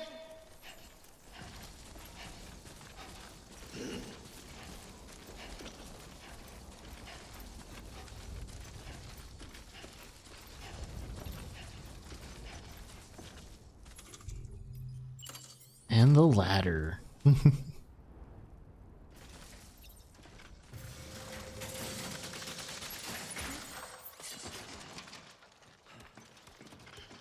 The ladder simulator game, okay?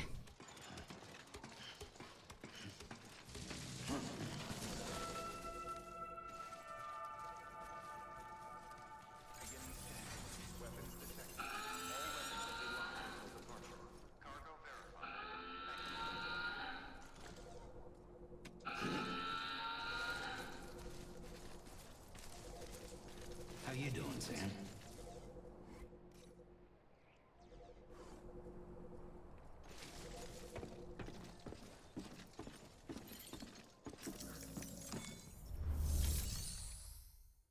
Oh, you make deliveries in those areas.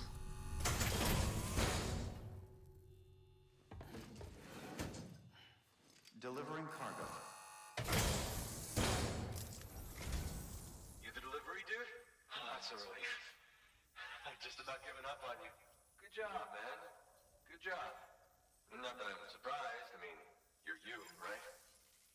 About time I hopped on the whole chiral network bandwagon, am I right? Join the UCA and all that. You can help me do that, yeah?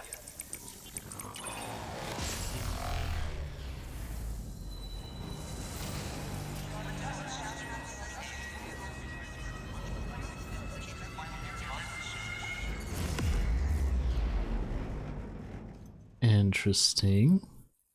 Hmm.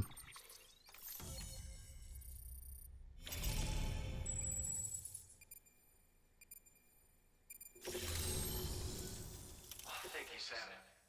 Hey, take care out there. Oh no, he is in the fucking game. Jesus. I'm gonna need a moment to look over what you brought me. But I'll hit you back via mail after. Promise. Hey, I'm hoping maybe you can help me out again. Don't want to be weird, but I feel you and I might have like a connection, something. Nah. New order available. Please access delivery terminal for further information. Good job, man. Good job. The fuck? Thank you. Kindly. Come back soon. Weapons restrictions lifted. Oh shit. Just my luck.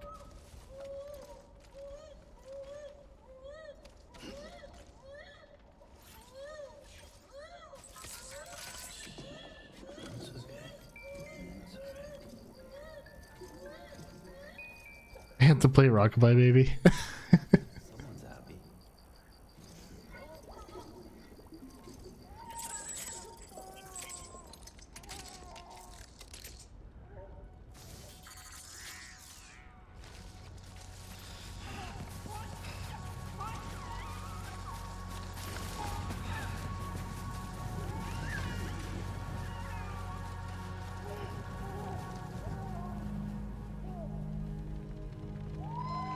It's such a weird aspect.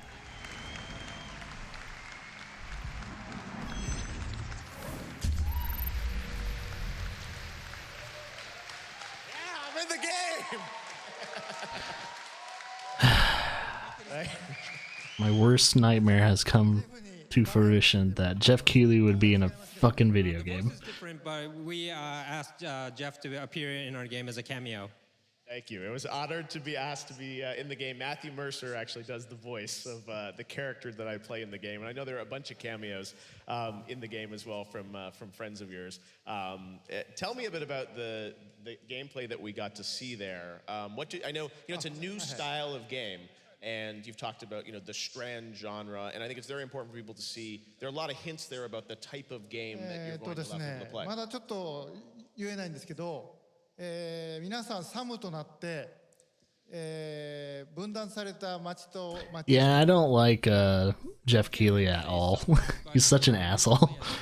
And you're going to have to connect the fractured cities and people 東から西につないで。 from east to west, and you have to connect で from 間 east に to west. 彼を邪魔するテロリストとか BT とかがいます。 And there are some obstacles in the way, like BTs or terrorists, to で avoid that.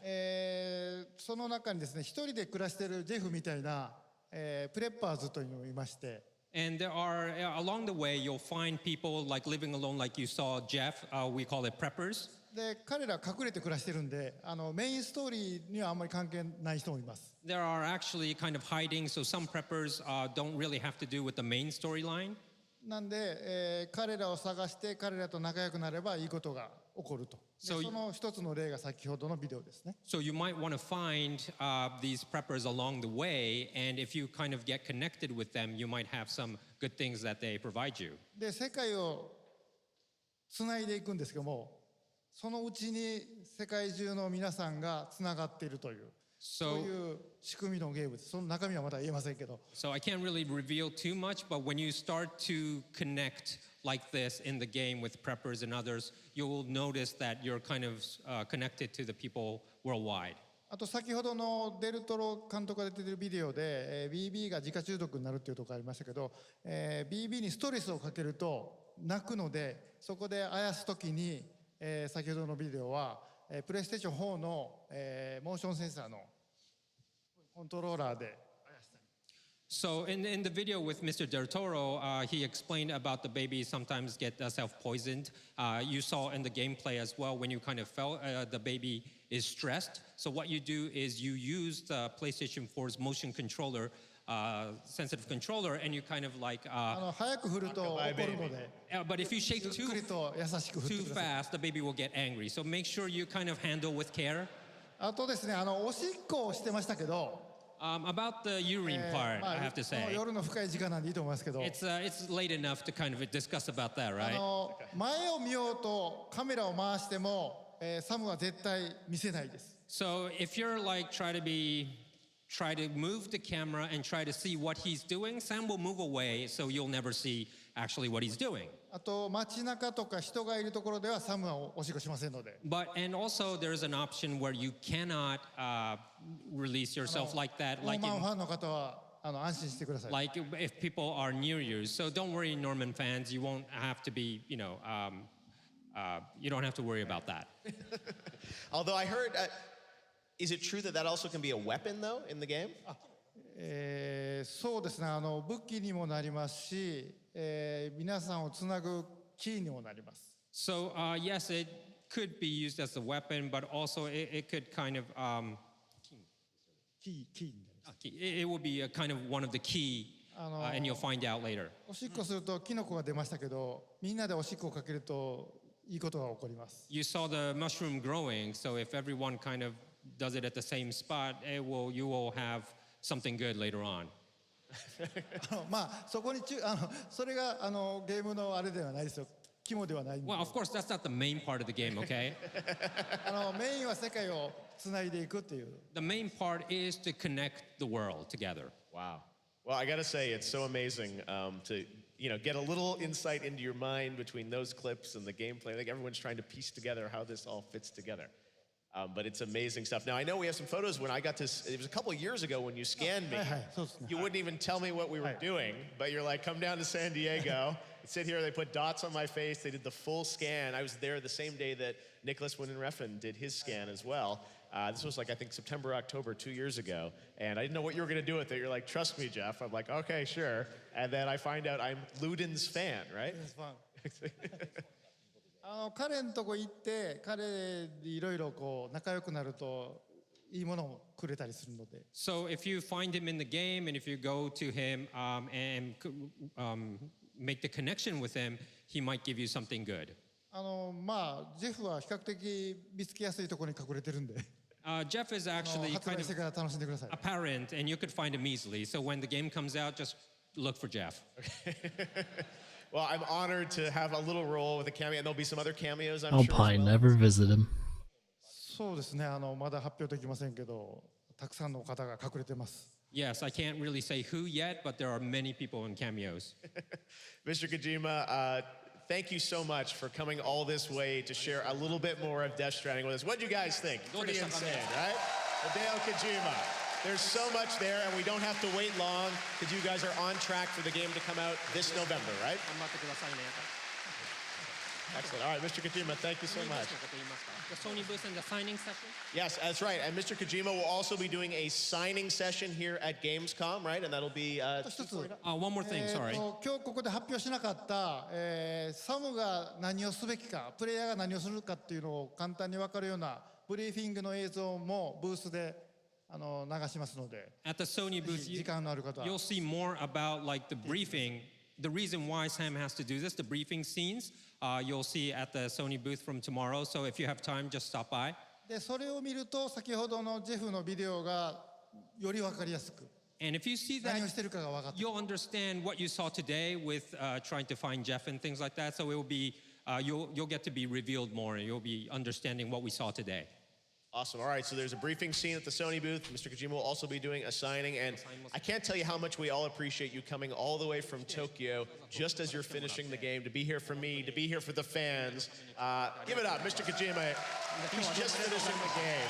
Hideo Kojima, thank you so much, my friend. It's always such a pleasure. Aki, thank you so much. Hideo Kojima.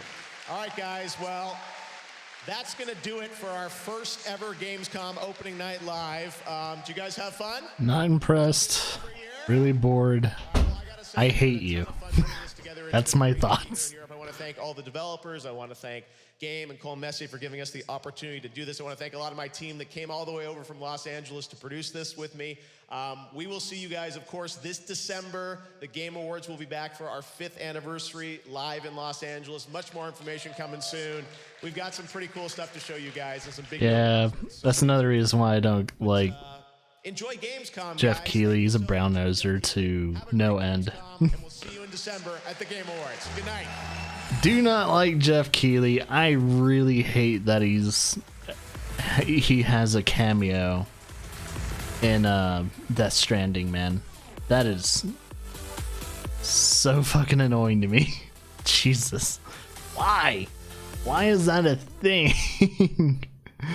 But yeah, like, I like Kojima, but I will never brown nose the man, because I will give him the respect he deserves, but I would never brown nose someone I look up to or I respect when it comes to the arts they create or anything else they do. I fucking hate it when people suck up and try and put themselves in the scene.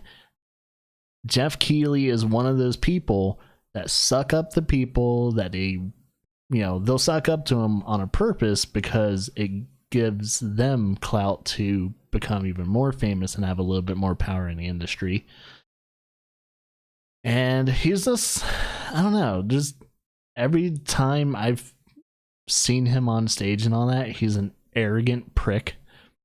He doesn't have any respect for anyone smaller than him. And yeah, that's just how I feel. That is my opinion. No one else's opinion. People might share some of those things with me, but I really just don't like him. He just nom wise up someone's ass. That's what Jeff Keighley does best. Nom nom nom. But here's my opinions on Gamescom opening night live. It pretty much felt like pretty much what the Game Awards is, but without the actual awards. It wasn't entertaining. There's a couple few games that I'm interested in that has been announced, but they're mainly just indie games that really struck a chord with me. I'm excited for a new Little Nightmares 2. Little Nightmares 2 is going to be fucking co-op. So you guess what that means? Laura and I are going to play Little Nightmares 2. And oh god, I better hide that. I might as well just close the fucking window. I keep forgetting. There's a big old penis in chat. Hey, Twitch! How about you consolidate your chat? But yeah, speaking of Death Stranding, hey, this is my background.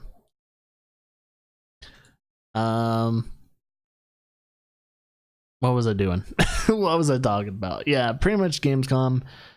Not impressed. It was pretty boring. Lara left halfway through, or like a 45% way through. We got to see a few things, but overall, just like most of these shows, kind of like E3 and all that, just completely and utterly boring half the time. But there are some cool things to check out.